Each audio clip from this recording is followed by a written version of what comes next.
जो इस्लाम को ना माने वो काफिर है। काफिर होते कौन है? नंबर एक है जो रिफ्यूज़ करे या इनकार करे किसी चीज़ का। नंबर टू नाशुक्री करने वाला।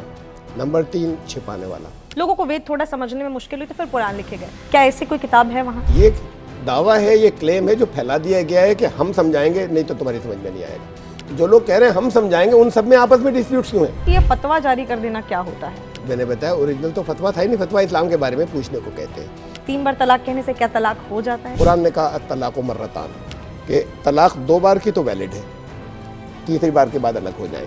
तो ये 2 बार का मतलब ये नहीं है कि मैंने कह दिया तलाक तलाक, या 3 बार का मतलब ये नहीं कि मैंने कह दिया तलाक तलाक तलाक। एक वर्ड है हलाला, उसके बारे में बताइए। ये व्यभिचार है और इसको बाय फोर्स ख़त्म होना चाहिए। इनको पनिशमेंट मिलना चाहिए। सनातन में और इस्लाम में दोनों धर्म में क्या कुछ समानताएं हैं? तो क्या रिलीजन्स और मजहब ये तो सैकड़ों हैं, तो धर्म तो एक ही रहेगा। ग्रंथ जो होंगे ईश्वरीय वो किसी एक की बपौती नहीं हो सकते। ना वेद ब्राह्मण की बपौती हो सकते हैं और ना मुसलमानों के जो मुसलमानों के घर पैदा होने वालों की ठेकेदारी कुरान पर हो सकती है। ऐसा क्यों है कि जहाँ पर मंदिर थे वहाँ पर मस्जिद भी है? इस्लाम तो ये कहता है कि वहाँ पर नमाज पढ़ने की परमिशन नहीं है किसी को अगर तोड़कर बनाया जाए। तो अगर किसी जगह ये प्रूव हो जाए कि ये ज़बरदस्ती ज्यादती के साथ में तोड़कर मस्जिद बनाई गई तो वहाँ नमाज पढ़ना जायज़ नहीं है। नमस्कार, मैं नेहा राजपूत आप सभी का एबीपी लाइव धर्मा लाइव पर स्वागत करती हूँ। हर बार की तरह इस बार भी हम बात करेंगे बहुत ही अच्छे टॉपिक्स पे। धर्म संवाद के इस एपिसोड में आज के जो हमारे गेस्ट हैं वो थोड़े ज़्यादा खास हैं, क्योंकि आप सभी के रिक्वेस्ट पे ऐसा हो रहा था ना कि हम पिछले कुछ समय से हमारे यहाँ सनातन धर्म से जुड़े हुए बहुत सारे लोग आ रहे थे। इस्लाम के बारे में बहुत सारे सवाल आने वाले कुछ समय से आने लगे हमारी वीडियो के नीचे कमेंट सेक्शन में। सबने कहा कि आप किसी को बुलाइए जो हमारे धर्म की खूबसूरती के बारे में बताए, ये जो लोग बटे हुए हैं इनकी सोच को चेंज करे, जो भी चीज़ें बहुत सारे लोग आते हैं और जो बातें करके जाते हैं उनको भी वो क्लियर करे। तो सारे क्वेश्चंस तैयार किए और आज हमने ऐसे ही एक मशहूर इंसान को अपने स्टूडियो में बुलाया हुआ है, सैयद अब्दुल्ला तारिक साहब को। तो बहुत बहुत स्वागत है आपका एबीपी लाइव पे, धर्मा लाइव पे। जैसा मैंने कहा कि आप बहुत मशहूर हैं, आपकी बातें इतनी अच्छी हैं कि आपको लोग बहुत ज़्यादा पसंद करते हैं, आपकी लोग बातें सुनना चाहते हैं। बहुत ज़्यादा नापसंद भी करते हैं। जो नापसंद करते हैं खैर हम उनकी चर्चा नहीं करेंगे, सबकी अपनी अपनी सोच है, लेकिन हाँ आपके चाहने वाले बहुत हैं, ये मैं ज़रूर कहूँगी। तो शुरुआत हम ऐसे ही करते हैं, इस्लाम की बात कर रहे हैं। इस्लाम में एक चीज़ कही जाती है तारिक साहब की, जो इस्लाम को ना माने वो काफिर है। काफिर होते कौन है, मैं ये जानना चाहूँगी। काफिर शब्द के 3 अर्थ हैं। तो एक वर्ड है एक लैंग्वेज का, तो उसके लिटरल मीनिंग 3 है और इन तीनों मीनिंग में कुरान में ये वर्ड बहुत फ्रीक्वेंटली आया है। नंबर 1 है जो रिफ्यूज़ करे या इनकार करे किसी चीज़ का। नंबर 2 अकृतज्ञ, अनग्रेटफुल, नाशुक्री करने वाला। नंबर 3 छिपाने वाला, वन हु हाइड समथिंग। ये और तीनों में बहुत एक्सटेंसिवली आया है और ऐसी आयात हैं जहाँ पर हम तीनों से अर्थ लेते हैं। अब एक एक को मैं डिस्कस कर लें। पहला है नहीं मानने वाला या इनकार करने वाला। मेरी गाड़ी बाहर गलत जगह पार्क की हुई हो और मैं यहाँ पर रिक्वेस्ट करूँ कि प्लीज़ ज़रा संचित वो थोड़ा सा नीचे जाके बोल दीजिए ना, इसे डिस्प्लेस कर, इसे हटा दें।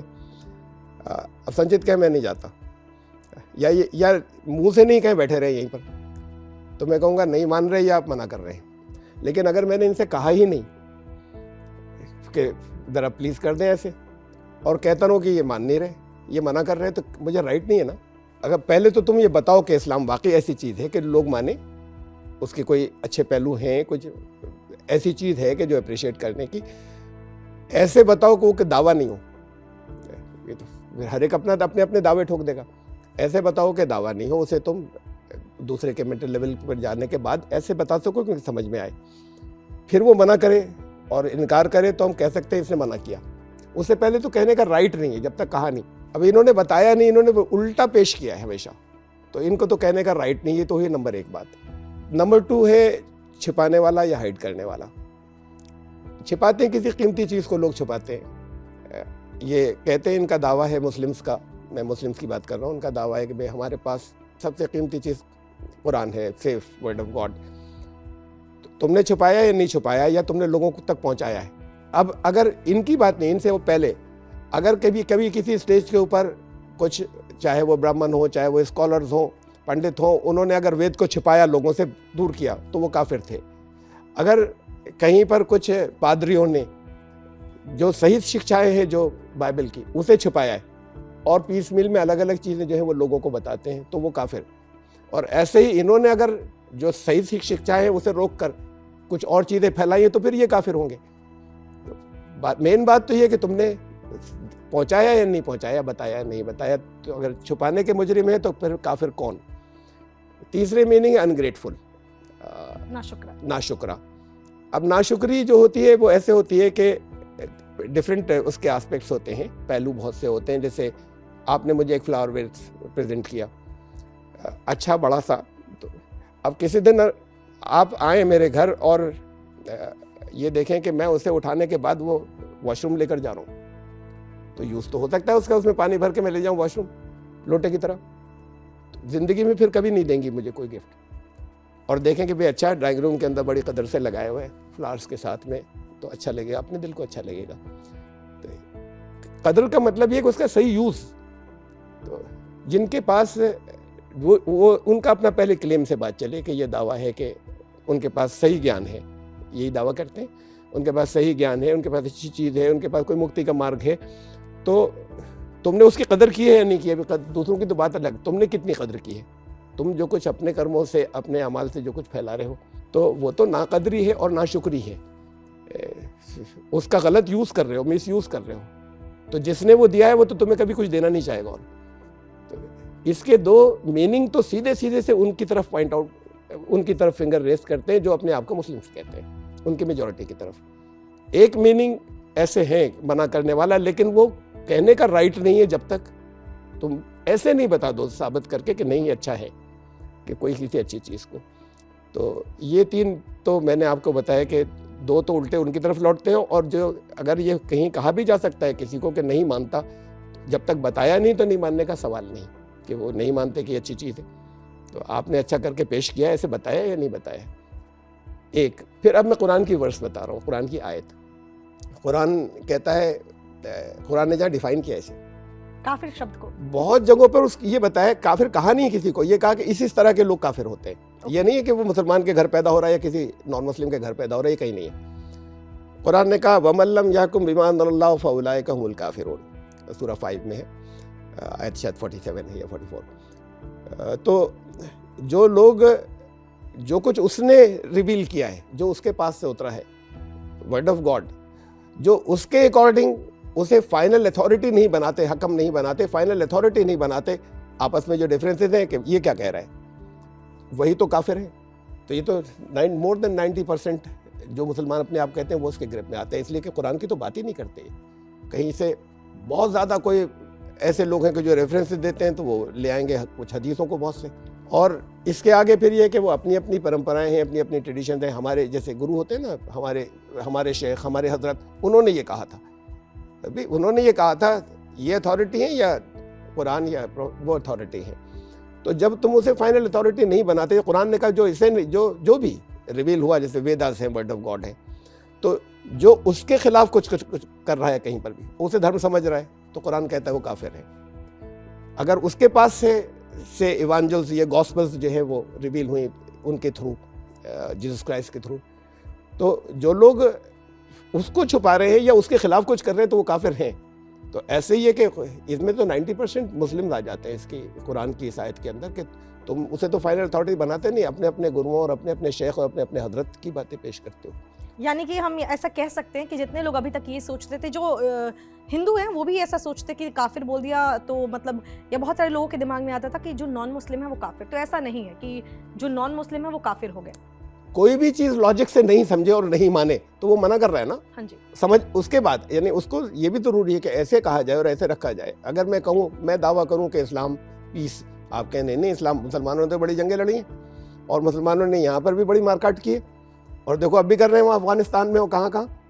तो बात ये है कि अथॉरिटी कुरान होगा या अथॉरिटी वो होंगे अफगानिस्तान वाले या किसी ने कुछ किया। तो अब अगर हम अथॉरिटी इनको मान रहे हैं तो फिर हम काफिर हैं, अगर अथॉरिटी उसे मान रहे हैं। मैं उसकी भी बात करूं जो नॉन मुस्लिम्स के घर पैदा हुए या हिंदू कहलाते हैं आज, और दूसरे और धर्मों की बात भी यही है, दूसरे जो मज़हब हैं उनकी, कि मैं कोई बात रखूं, अब उसूल या सिद्धांत तो ये है जो हर जगह आया है, मनुस्मृति से शुरू होने के बाद फिर गौतम में है, वशिष्ठ में है, सारे श्रुतियों के वो जो कहलाते हैं जितने भी हमारे उपनिषद हैं उनके अंदर है।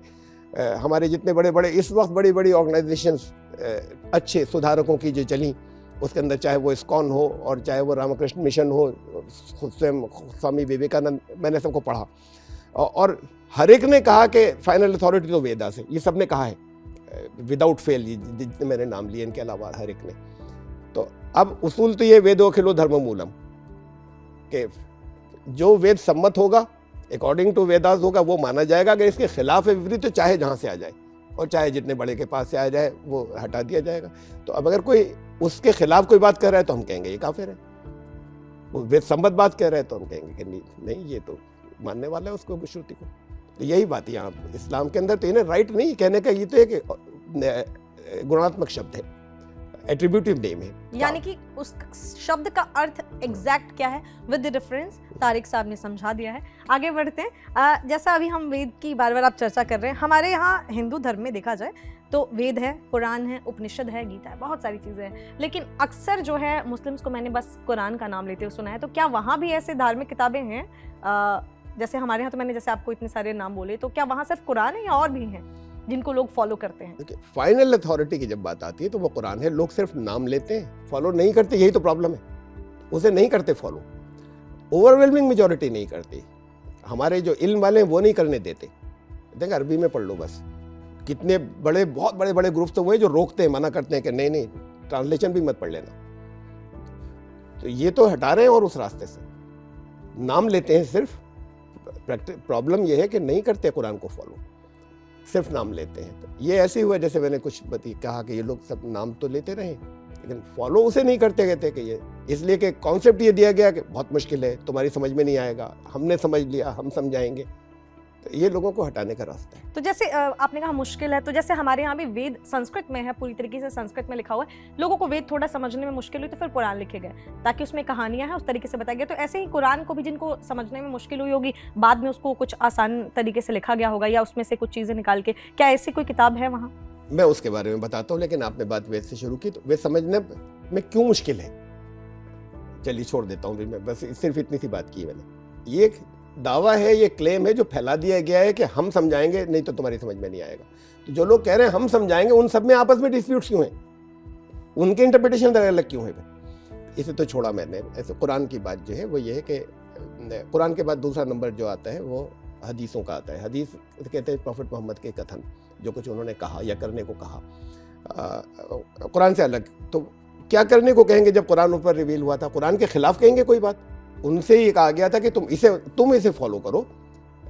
आमना रसूल बिमा उनज़िला इलैहि मिन रब्बी, सबसे पहले तो वो प्रॉफिट जो है वो ईमान लाए उस कुरान के ऊपर जो उन पर उतरा था। उसके बाद फिर वल मोमिनून, फिर दूसरे लोग जो है ईमान लाए। तो प्रॉफिट को भी ईमान लाना होता है उस पर जो उस पर रिवील हुआ कि ये दिस इज फ्रॉम गॉड और मुझे इसे ही फॉलो करना है। तो अब जब उससे जो लोग फॉलो नहीं कर रहे और सिर्फ नाम ले रहे थे, हदीसें दूसरे नंबर की मैंने आपको बताया कि कलेक्शन है, उसमें कितनी चीज़ें उनके नाम के ऊपर बहुत बड़ी गढ़ ली जिसे हदीस कहते हैं, और वो कुरान के बिल्कुल खिलाफ है।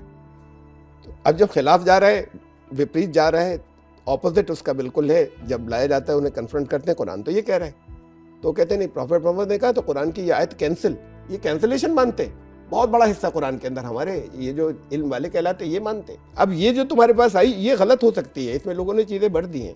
और ख़ुद कुरान के मानने वाले ये कहते हैं कि मतलब खुद सब मुस्लिम कि नहीं कुरान में कोई चेंज नहीं हुआ है, ये भी मानते हैं कि हदीसों में चेंज हो गए बहुत से। तो फिर जो चीज़ जैसे वहाँ था, मैंने कहा वेद सम्मत, जो भी हदीस उससे टकराएगी उसका एक्सप्लेनेशन होगा तो ठीक है। जैसे कुरान ने कहा सलात अक़ीम सलात, नमाज जो है वो स्थापित करो, प्रॉफिट ने बताया कैसे नमाज होगी, ये तो उसका एक्सप्लेनेशन हो गया, उन्होंने करके बताया कि ऐसे होगी। लेकिन अगर उसके खिलाफ कोई करे, वो अगर इस तरह की कोई बात आ जाए कहीं उनके प्रॉफिट के नाम के ऊपर जो कुरान से टकराती है, अपोजिट है, उसका एक्सप्लेनेशन नहीं है, तो अमान्य होनी चाहिए। और दिक्कत परेशानी ये है कि वो अमान्य नहीं है। फिर उसके बाद लिटरेचर और बहुत सा है, उस लिटरेचर को आगे के यहाँ की टर्मिनोलॉजी में मुस्लिम्स के यहाँ कहते हैं फ़िक़्ह। अब फ़िक़्ह में अलग अलग इमाम हो गए, अलग अलग वो जिनको फॉलो किया जाना चाहिए। बना ये दिया गया कि उन्होंने नहीं कहा था, उन इमामों ने, अच्छे स्कॉलर लोग थे, तो उन्होंने कोडिफाई किया था लॉ को कि एक एक टॉपिक के अंदर में चीज़ें ले आए लोगों की आसानी के लिए। अब वो फ़िक़्ह स्कॉलर्स जो थे उनके अलग अलग ग्रुप बन गए। अब ये प्रीच ये किया जाता है कि ये इमाम अबू हनीफ़ा हैं, ये इमाम शाफ़ी हैं, ये इमाम अहमद बिन हम्बल हैं, ये इमाम मालिक हैं। जो इमाम अबू हनीफ़ा को मानता है वो कोई काम उन जैसा नहीं करेगा, हर मामले में इसे फॉलो करेगा। अरे भाई, ये फाइनल अथॉरिटी ने कुछ सोचा था, हो सकता है किसी और इशू के अंदर उस दूसरे की बात ज़्यादा सही हो, तुम लॉजिक तो देखो, तुम सोचो तो हो सकता है किसी तीसरे के अंदर उनकी बात सही हो। देखें नहीं, हमने अगर इसे इजाज़त दे दी कि तुम अलग अलग इमाम को फॉलो कर लो अलग अलग चीज़ों में, तो लोग तो सब आसान करने लगेंगे, आसान छाट लेंगे। तुम्हें क्या प्रॉब्लम है आसान छाट लेंगे तो तुम क्यों मुश्किल बनाना चाहते हो? ये तो हदीस है, यह बहुत मशहूर प्रॉफिट मोहम्मद की है कि उनको अगर चॉइस दी जाती थी, एक मुश्किल काम आसान तो आसान लेते थे, तो ठीक है ले लेने दो आसान। या तो ये कहो कि वो झूठे थे, गलत थे, ये भी नहीं कहेंगे, ये कहने की परमिशन नहीं है। लेकिन बस वो तुम्हारे इमाम जो उसकी लाइन पे चलते रहो, तो फिर 4 अलग अलग सेक्ट हो गए जो आपस में एक दूसरे से डिबेट करते रहते हैं, मुंह में झाग आ जाते हैं। डिबेट किस बात पे होती है?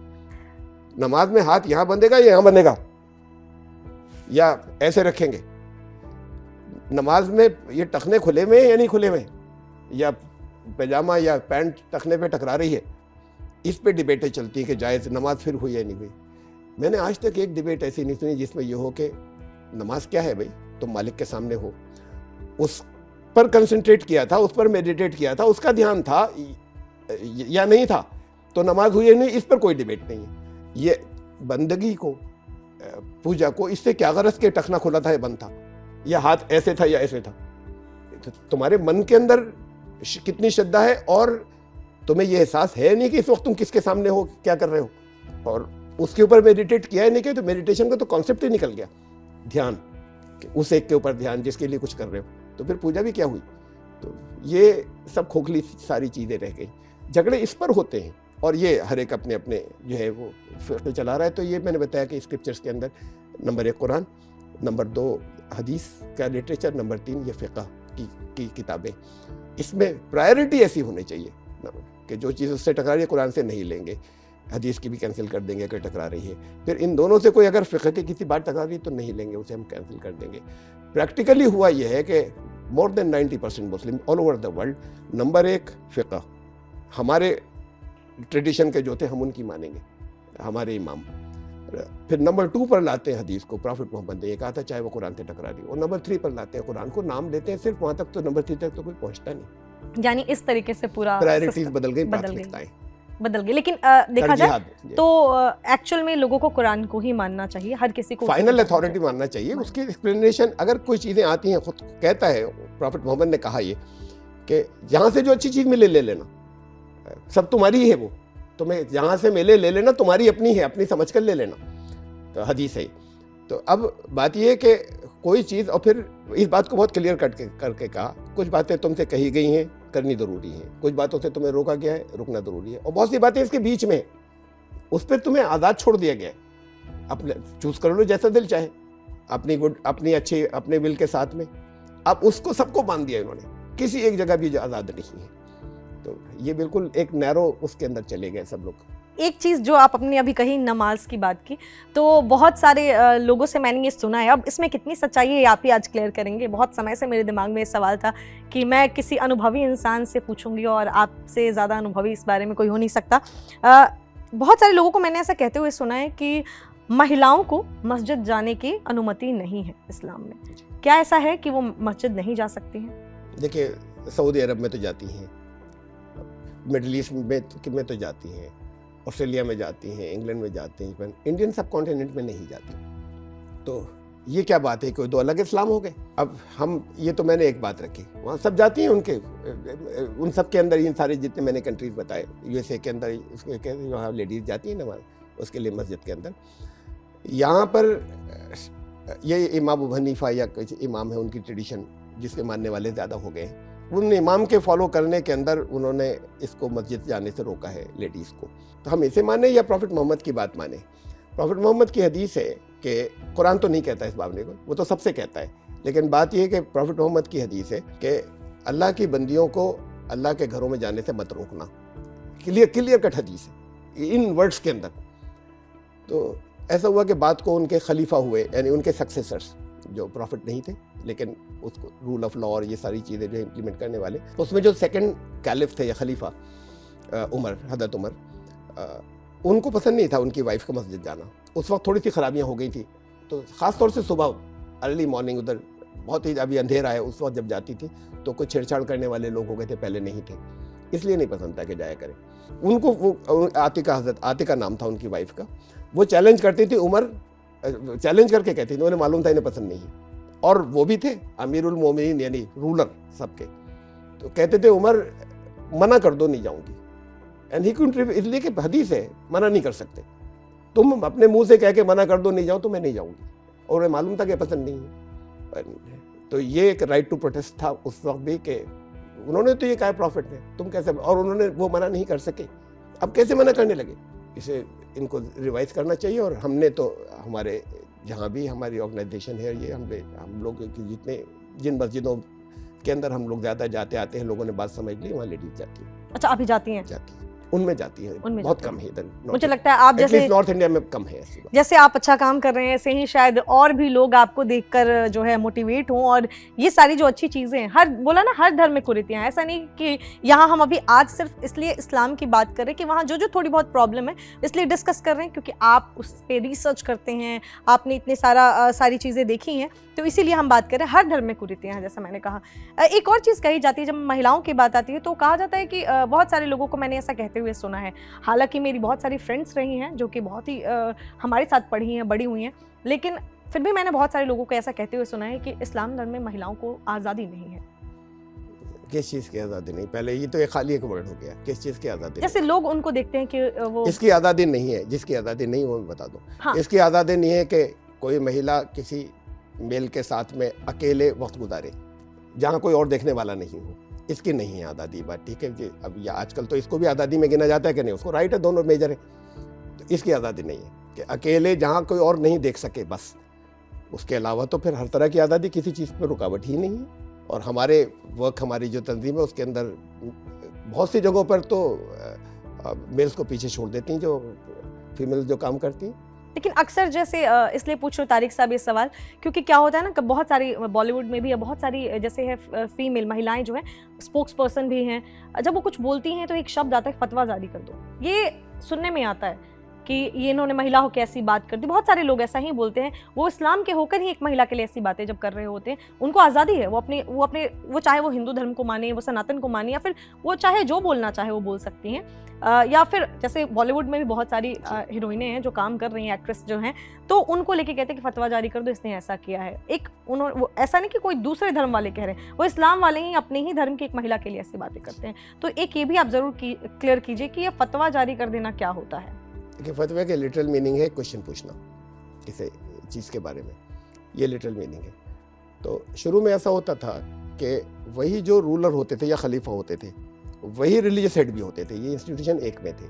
और जिन लोगों को ज़्यादातर पूछते भी नहीं थे, जो कुछ नहीं मालूम होता तो जाके पूछते थे उसके बारे में, इस्लाम के, दीन के बारे में, धर्म के बारे में। जब सोसाइटी बड़ी और आगे चली, लोग बहुत ज़्यादा हो गए, तो फिर एक अलग से उस वक्त कोई मुफ्ती नहीं होता था, मुफ्ती फतवा देने वाला। तब कोई मुफ्ती, इस्लाम के शुरू में कोई किसी भी तरह का इंस्टीट्यूशन ही नहीं था। काजी था, काजी इज़ जस्टिस, काजी अल-क़ुज़्ज़ात चीफ जस्टिस।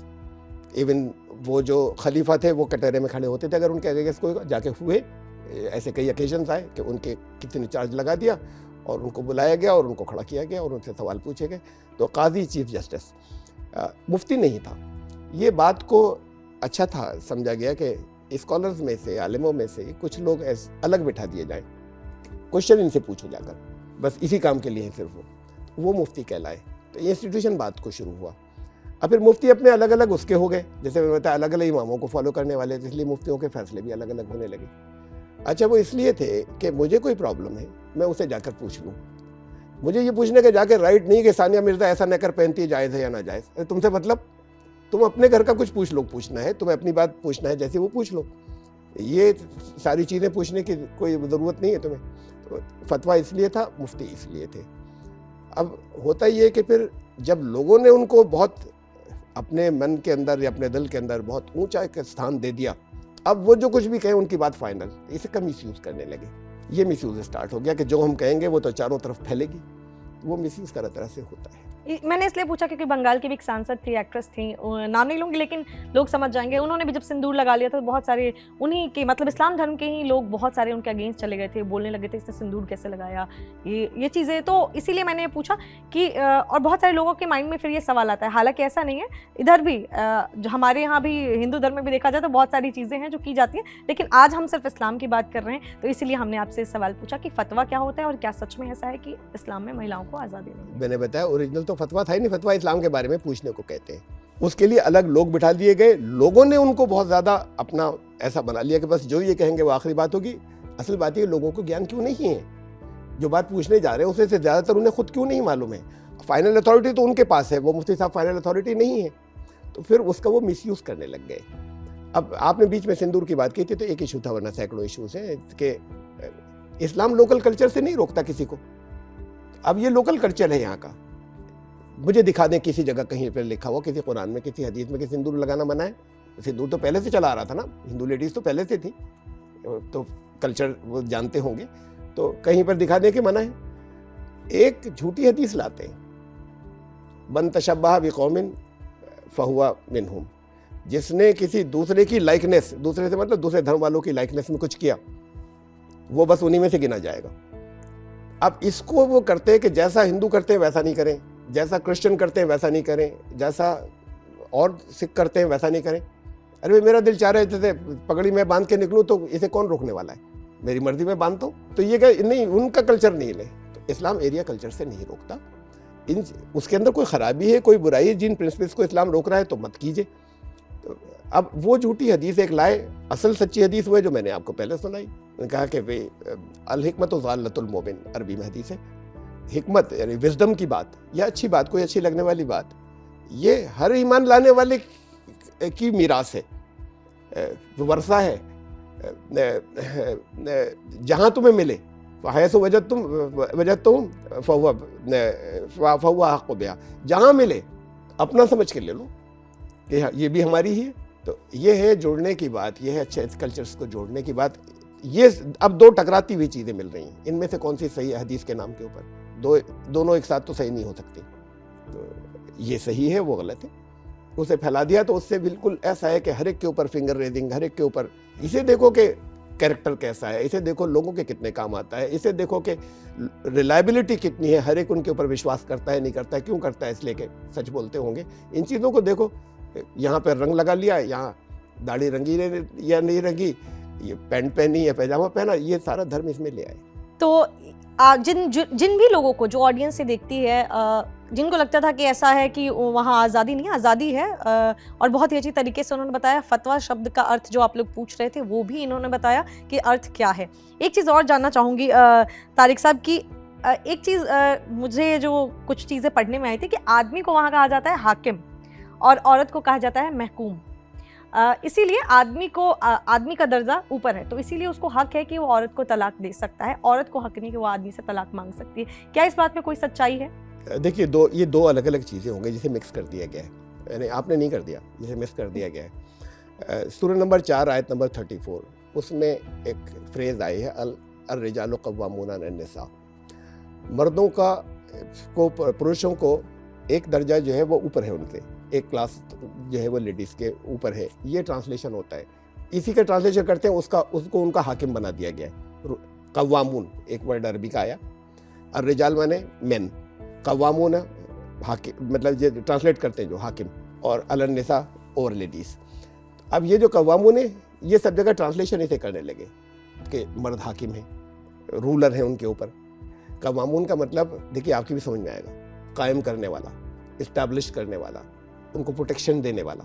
इसलिए कि फिजिकली तो वीक है ना, तो आज भी ये होता है किसी जगह पर कहीं पर लेडीज़ अकेली रात में इसमें उसमें तो लोग कहीं हमला कर देते हैं, कुछ जेवर छीन के ले, मर्दों का क्यों नहीं छीन के ले जाते? फिजिकली वीक है, तो उनको जिम्मेदारी दी कि तुम इन्हें प्रोटेक्ट करोगे, तो प्रोटेक्शन तुम्हारी जिम्मेदारी, उन्हें कायम करोगे, उन्हें इस्टेब्लिश होने में हेल्प करोगे, इस्टेब्लिश हर फील्ड के अंदर। ये सीधा सीधा कायम, कव्वामून उसकी प्लूरल है, जो कायम करे यानी इस्टेब्लिश करे। कायम का मतलब उनको खड़े होने में अच्छी तरीके से, बराबर से खड़े होने के अंदर हेल्प करे।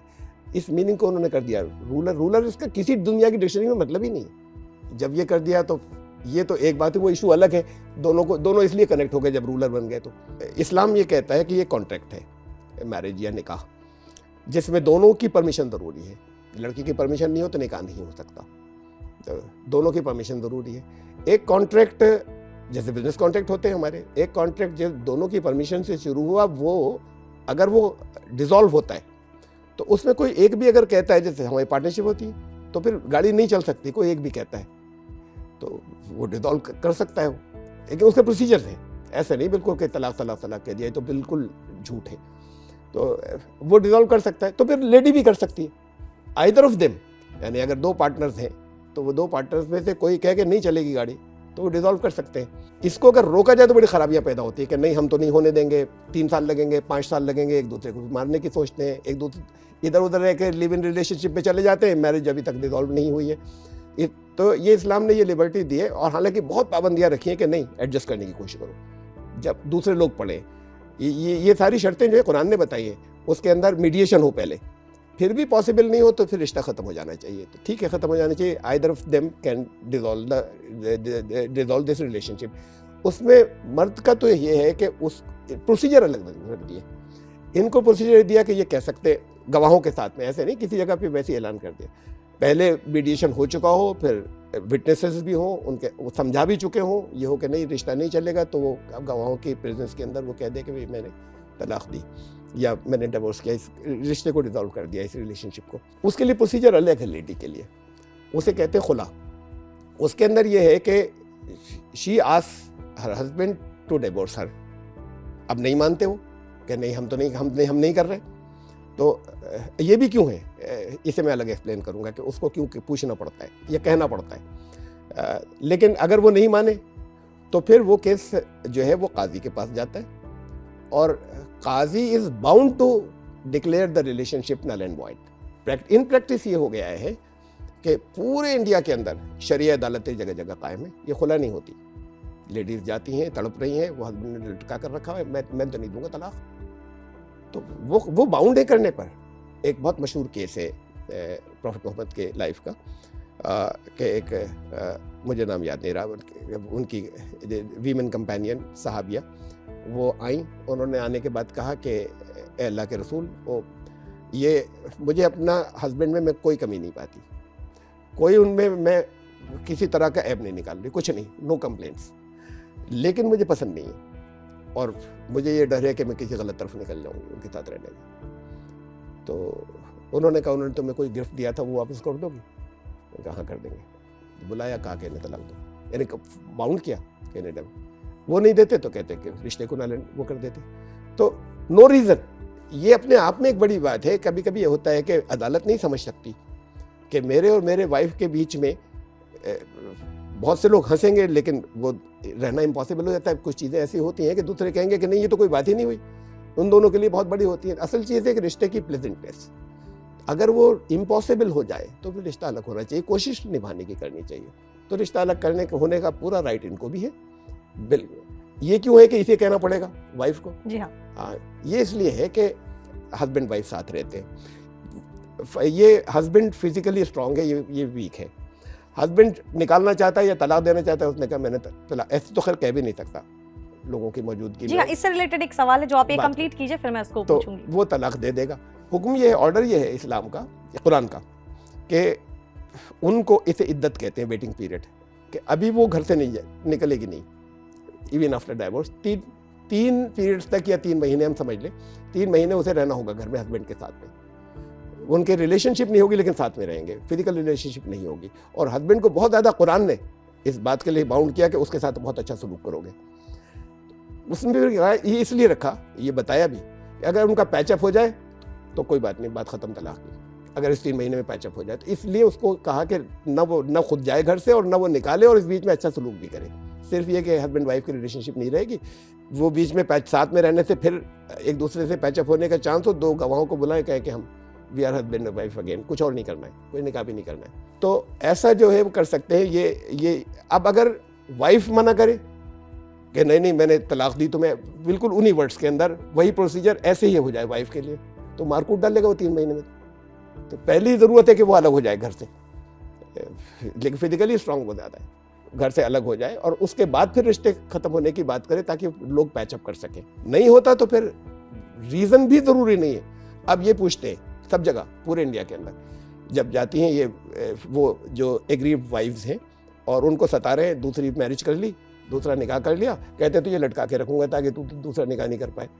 तो अब वो तड़प रही हैं वो कि हम तो फंस गए और मैं दूंगा नहीं तलाक। वो जाती हैं खुला के लिए, एप्लीकेशन देती हैं, खुला कहीं नहीं होती, बहुत रेयर होती हैं, जो कोई अप्रूव ही नहीं करता। क्या बात है, सब शराब पीता है, इसके तो पहले से हमें मालूम नहीं था, इसके जेन्युइन रीज़न बताती हैं कि हमें मालूम नहीं था, ये मैरिड था, इसने बताया नहीं था और इसके 2 बच्चे भी थे। मैंने कहा नहीं अब तो निकाह हो गया, वो पुरानी बातें ख़त्म, तुमने और ज़्यादा सही कर ली होती इंक्वायरी। कोई इसमें से 2-3 मुश्किल से ऐसे रीज़न थे जिसके ऊपर वो मान सकते हैं, नंबर ही नहीं आता उनके। हमारी ऑर्गेनाइजेशन हम इशू करते हैं, हमने कितने खुला कराए इस बात के ऊपर, समझाना चाहा पहले, पैचअप भी हो गए। ऐसा भी केस हुआ जिन्होंने कहा कि नहीं हम पैचअप करने के लिए तैयार नहीं है, तो वो खुला डिक्लेयर कर दिया और वो अलग रह रहे हैं, उन्होंने शादी भी कर ली थी। एक आधा है चैलेंज करते हुए, बड़े ऑफिसर थे, मैं बता नाम तो नहीं ले सकता, बड़े ऑफिसर थे, मुस्लिम वाइफ, तो उनको मैंने नोटिस भेजा आके आपकी वाइफ ने ये कंप्लेंट्स की, आई पहले बुलाना ज़रूरी होता है, पैचअप की बात हो जाए।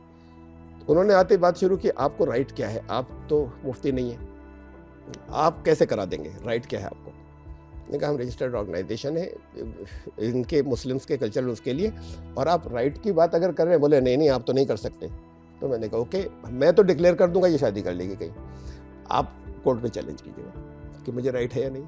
फिर उन्होंने पैचअप कर लिया। तारिक साहब, अगर कोई जो है मुस्लिम महिला ये देख रही हो, वो इस परेशानी में हो, तो क्या हम आपके वेबसाइट का या आपके कांटेक्ट का एड्रेस नीचे डाल सकते हैं ताकि वो आपसे, क्योंकि बहुत सारी ऐसी महिलाएं हैं जो बोल नहीं पाती ये चीज़ें और उनको समझ में नहीं आता है। तो अगर आप ये वीडियो देख रही हैं, आप एक महिला हैं और आप इस तरीके की किसी प्रॉब्लम से जूझ रही हैं, तो यहाँ ज्ञान के साथ साथ आपको सॉल्यूशन भी मिलता है। तो आपको नीचे कॉमेंट सेक्शन में, डिस्क्रिप्शन बॉक्स में आपको लिंक मिल जाएगा, वहाँ से जाके आप कॉन्टैक्ट कर सकती हैं। देखिए हमारे कुछ वॉलंटियर्स यहाँ हैं, वो हमारा उसके जो वर्क का ड्रेस कोड है उसके अंदर है, सबसे ऊपर बड़ा बड़ा लिखा हुआ है वर्क फॉर कंपैशन, ये हमारी टैग लाइन है। तो कंपैशन का कोई भी काम हो, और किसी का हो, किसी धर्म वाले का हो, किसी आस्था वाले का हो, किसी क्लास का हो, जिसमें हम दूसरे की हेल्प कर सकते हैं, तो वहाँ हम ड्यूटी बाउंड है कि हम करेंगे। और बहुत ही अच्छा काम कर रहे हैं आप। एक तलाक की बात चल रही थी, हमने ना बचपन से मूवीज़ में और बहुत सारी जगहों पर देखा है कि तलाक तलाक तलाक तलाक हो गया, ऐसा बहुत सारे लोगों ने, हमने भी देखा है। लेकिन जितना मैंने सुना है कि एक तलाक कहने के बाद 1.5 या 2 महीने की मोहलत दी जाती है, फिर दूसरा तलाक बोला जाता है। क्या है ये पूरा प्रोसेस? 3 बार तलाक कहने से क्या तलाक हो जाता है? मैं ये जानना चाहती हूँ, क्या लिखा है? वो भी गलत है। 1.5-2 महीने की मोहलत, एक तलाक से कंप्लीट सब कुछ हो जाता है। इसके साथ कि जैसे मैंने भी बताया ना कि 3 महीने तो अलग नहीं हो, वहीं रहे, पैचअप हो जाता है तो बात ख़त्म। और अगर पैचअप 3 महीने नहीं होता, जिसे वेटिंग पीरियड कहते हैं, तो अब नाउ उनमें सेपरेशन हो गया दोनों के अंदर। सेपरेशन हो जाने के बाद कभी भी, चाहे जितने सालों के बाद, अब आज़ाद हो गई ना वो कहीं पर भी निकाह कर सकती है, इंक्लूडिंग जिससे तलाक हुई थी उसके साथ में निकाह कर सकती है अगर चाहे तो। अगर कभी हो जाए कि नहीं हम वापस निकाह कर लें, वो 3 महीने तो गुजर गए पैचअप वाले, तो फिर दोनों वापस निकाह कर सकते हैं। ये लिबर्टी जो है ये रहती है, और ये बहुत बड़ी चीज़ है। होता है ऐसा कि बात को सोचते हैं कि हम लोग तो बहुत अच्छे तरीके से रहते थे कभी, तो वो वापस निकाह अपना कर सकते हैं दोनों। ये तलाक का जो सही प्रोसीजर है वो ये है। इसके अंदर इसकी ज़रूरत ही नहीं कि 2 महीने के बाद दूसरी दे। दूसरी क्यों? तलाक न 2 है न 3 है ही नहीं। वर्ड जो आता है हमारे यहाँ पर बोला जाता है 3 तलाक का, कुरान ने जितनी जगहों पर भी इसको वर्ड आता है, देखिए मैं बताऊँ, अरबिक वर्ड बताऊँ। कुरान ने कहा तलाक़ मर्रतान और मर्रतैन, अरबी के 2 वर्ड एक ही मीनिंग रखते हैं कि तलाक 2 बार की तो वैलिड है, तीसरी बार के बाद अलग हो जाए। तो ये 2 बार का मतलब ये नहीं है कि मैंने कह दिया तलाक तलाक, या 3 बार का मतलब ये नहीं कि मैंने कह दिया तलाक तलाक तलाक। एक कॉमन सेंस की बात पहले करूँ, ये फिर मैं स्क्रिप्चर रेफरेंस दूंगा। एक कॉमन सेंस की बात पहले वो ये कि अगर कि डॉक्टर की दवा हो और वो दे के भाई दिन में 3 डोज लेनी है, तीनों को एक वक्त में खा जाए, तो उसे ये नहीं कहा जाएगा कि उसने ट्रिपल डोज खाई। उसने 3 डोज नहीं ली, उसने एक ही वक्त में ट्रिपल कहा 3 टाइम लेना है। तो 3 टाइम का मतलब ये नहीं कि वो तीनों जो है वो एक साथ खा जाए। 3 टाइम का मतलब 3 अलग अलग टाइम्स। तो ये मर्रा लफ्ज़ जो है जिसका ये द्विवचन है, मर्रतान या मर्रतैन, और उसके तो ये कुरान में जहाँ जहाँ आया सब जगह इसके लिए आया जिनके बीच में टाइम बहुत बहुत लंबा एक पीरियड गैप है कहीं, ये नहीं कुछ महीने का नहीं, it may be for years, for 100 of years, जो जहाँ जहाँ ये वर्ड आया। 3 टाइम्स के अंदर कुरान ने एक जगह कहा कि बच्चे और दूसरे काम करने वाले 3 टाइम्स ऐसे हैं जहाँ पर हस्बैंड वाइफ के रूम में नॉक किए बगैर, परमिशन लिए बगैर नहीं जाया करें। दोपहर में अगर वो रेस्ट करने के लिए लेटे हों रात में, और एक टाइम बताया अर्ली मॉर्निंग, तो ये 3 टाइम्स का मतलब ये नहीं है कि वो 3 बार वो तीन बार पूछ कर जाएं, तो ये नहीं कि मैं आई कम इन, मैं आई कम इन, मैं आई कम इन और फिर एंटर हो गए। ये तो एक ही बार एक ही टाइम की बात हुई, ये 3 टाइम्स की बात नहीं हुई। इसे इन लोगों ने इस 3 अलग अलग टाइम्स की कि अगर 3 बार उनकी रीमैरिज हो गई, अगर फिर अगर कभी डिस्प्यूट होता है तो फिर वही प्रोसीजर चलेगा कि 3 महीने तो वो साथ में रहेंगी, निकाले नहीं, पैचअप हो गया तो इट्स ओके, और अगर नहीं हुआ तो अलग हो गई। अब 2 बार गिन गया, चाहे वो 10 साल हो उसके बीच में, दोनों दफा के बीच में गैप हो, 2 काउंट हो गए। फिर अगर 3rd टाइम अगर तलाक देता है कि तो खेल बना लिया, तो इसलिए कहा कि नहीं अब पैचअप नहीं होगा, वापस पैचअप नहीं होगा, तो अब परमानेंट ही वापस उससे निकाह भी नहीं कर सकते, वरना इसके बाद वापस बीच में निकाह कर सकते थे। तो ये 2 बार की है ही नहीं, 3 बार की है ही नहीं, बल्कि ये है कि एक ही बार होने के बाद तलाक हर तरीके से फाइनल होती है। हाँ, अगर वापस उन्होंने रीमैरी किया तो दूसरी बार होगी, वरना दूसरी बार होगी ही नहीं। वही बात क्या हुई कि एक बार तलाक दी तो हो गई ना, वैलिड हो गई। तो जिसे तलाक हो चुकी है उसे तलाक देने कोई मतलब ही नहीं, जिसे नहीं उसी दी जाएगी ना। एक बार तलाक होते ही तलाक वैलिड हो गई, जब हो गई तो 2nd तलाक तो वैलिड ही नहीं होगी, इसलिए कि वो she is in A suspended period या वो प्रोबेशन पीरियड या आपस के पैचअप पीरियड है, और वो निकाह की हालत में नहीं है। जब नहीं है तो तलाक कैसे कहा जाएगा 2nd टाइम करना जो है वो यूजलेस है, फजूल है। ये कुरान के मीनिंग के हिसाब से मैंने बताया, कुछ लॉजिक के बारे में बताया, लेकिन ये कि यहाँ पर एक बहुत बड़ी संख्या ऐसे ही फैसले देती चली आ रही है। यहाँ पर हज़रत उमर, जिनका मैंने अभी नाम लिया था, 2nd कैलिफ, वो इसलिए कि खराबी उस वक्त शुरू हो गई थी कि लोगों ने कुछ ये समझा था, कुछ बहुत से इधर उधर के ट्राइबल्स उन्होंने इस्लाम में आए थे, उनको सारी चीज़ें मालूम नहीं थी कुरान की। उन्होंने 3 का सुना था तो उन्होंने 3 बार कहना शुरू कर दिया कि 3 बार से अलग हो गए। तो उनको जब पता चला तो वो कोड़े लगवाते थे बुला के, जो ऐसा करता था, पनिशमेंट देते थे। तो ये जो है ये जुर्म जो था वो पनिशेबल एक्ट था, 3 बार कह देना। तो वो जो कुछ इन्होंने अभी लॉ पास किया है, प्रेजेंट गवर्नमेंट ने जो तलाक वाला, बिल्कुल इस्लाम के मुताबिक है। इस्लाम एग्जैक्टली ये कहता है कि पनिशमेंट भी होनी चाहिए, खाली ऐसे बच कर नहीं जाएंगे अगर 3 बार करने के बाद अलग कर दिया तो, वरना 3 बार की कोई तलाक होती ही नहीं। तभी शायद मुस्लिम महिलाएं बहुत खुश भी थी इस लॉ से। हालांकि मैं बस इतना ही एक चीज़ हम और क्लियर कर देते हैं, मतलब सारी बातों का, जिसको जो ये देख रहे हैं वीडियो, ये 3 बार तलाक बोलना ऐसा कुरान में कहीं नहीं लिखा हुआ था कि 3 बार तलाक देने से, ये मिथ है। 3 अलग अलग टाइम, इसका मतलब ये कि बीच में उनका वापस निकाह हो चुका है, तब वो 2nd टाइम काउंट होगा, वरना कोई मतलब ही नहीं। तो जो भी लोग ये समझते थे या जिनको भी ये चीज़ें नहीं पता थी कि तलाक एक साथ कह देने से तलाक नहीं होता, और ये कहीं भी कुरान में नहीं लिखा हुआ है। जैसा मैंने कहा ना, हर धर्म में कुछ ना कुछ लोग ऐसे आते हैं जो कि उस धर्म की खूबसूरती को ख़राब कर देते हैं, तो इसीलिए क्लियर करना भी ज़रूरी है। आगे बढ़ते हैं। एक जैसे आपने चीज़ बोली ना, दोबारा शादी, आजकल सोशल मीडिया का ज़माना है, हम वही देखते रहते हैं बहुत सारी चीज़ें। तो एक तारिक साहब, एक चीज़ें देखने को आती हैं, एक वर्ड है हलाला, उसके बारे में बताइए, क्योंकि बहुत ही नेगेटिव, एक इस शब्द के बारे में बहुत ही नेगेटिव चीज़ बनी हुई है कि अगर किसी एक औरत को दोबारा अपने पति से शादी करनी है, सेम पति से, तलाक हो चुका है और दोबारा पति के पास जाना, पति से शादी करनी है, तो उसको किसी मौलाना, पहले किसी के घर में 3 दिन रहे या मौलाना के पास किसी जाए, और तो उसके बाद जो है उसके साथ फिजिकल रिलेशन बनाने के बाद ही फिर वो अपने पति से शादी कर सकती है। पता है बहुत से मौलाना क्या करने लगे, मैं बताता हूँ उसके बारे में। तो जी, फिर ये करने क्या लगे, उनका 50,000 फीस है हमारी, 3 दिन उसे यूज़ भी करेंगे, 50,000 रुपये भी पकड़ेंगे उससे, और उसके बाद फिर उसे भेज देंगे वापस कि अब तुम्हारी वैलिड हो गई। यहाँ तो छुप छुपा कर होता है, ये इंडिया में इस तरह का ये पैसे लेकर और जायज़ कर दिया। वहाँ पाकिस्तान में बड़े बड़े बोर्ड लगे, इंस्टीट्यूशंस हैं ओपन, यहाँ हलाला कराया जाता है। अब उनकी फ़ीस है, इतनी फ़ीस दे दो, वो कुछ जिसे भी प्रोवाइड करें उसके साथ रात गुजारो, और उसके बाद फिर वो कहेंगे अब जाओ अपने हस्बैंड के पास। तो अब ओपन इंस्टीट्यूशन है तो बहुत ही बड़े लेवल के ऊपर करेक्शन। तो हलाला के बारे में मैं बताऊं कि अभी तलाक का प्रोसीजर मैंने बताया था, अगर 3 बार, एक बार तलाक हुई और उसके बाद उससे पहले वो ज़रूरी था कंसिलिएशन, वो भी नहीं सक्सेसफुल हुआ। फिर उसके बाद जो इद्दत कहलाती है वेटिंग पीरियड के 3 महीने जो एक्स वाइफ है वो साथ में रहेगी, हाँ हस्बैंड वाइफ काउंट नहीं होंगे, एक ही घर में रहेंगे और अच्छा सलूक भी करना ज़रूरी है उसके साथ। उसके बाद कहा कि जब जाने लगे तो 2 गवाहों की मौजूदगी में भी बहुत भले तरीके से, अच्छे तरीके से उससे कुछ गिफ्ट वगैरह देकर उसको रुखसत करना, ऐसे जैसे किसी को अलविदा कह रहे हैं, गिफ्ट वगैरह देकर उसको रुखसत करना, कुरान में लिखा है।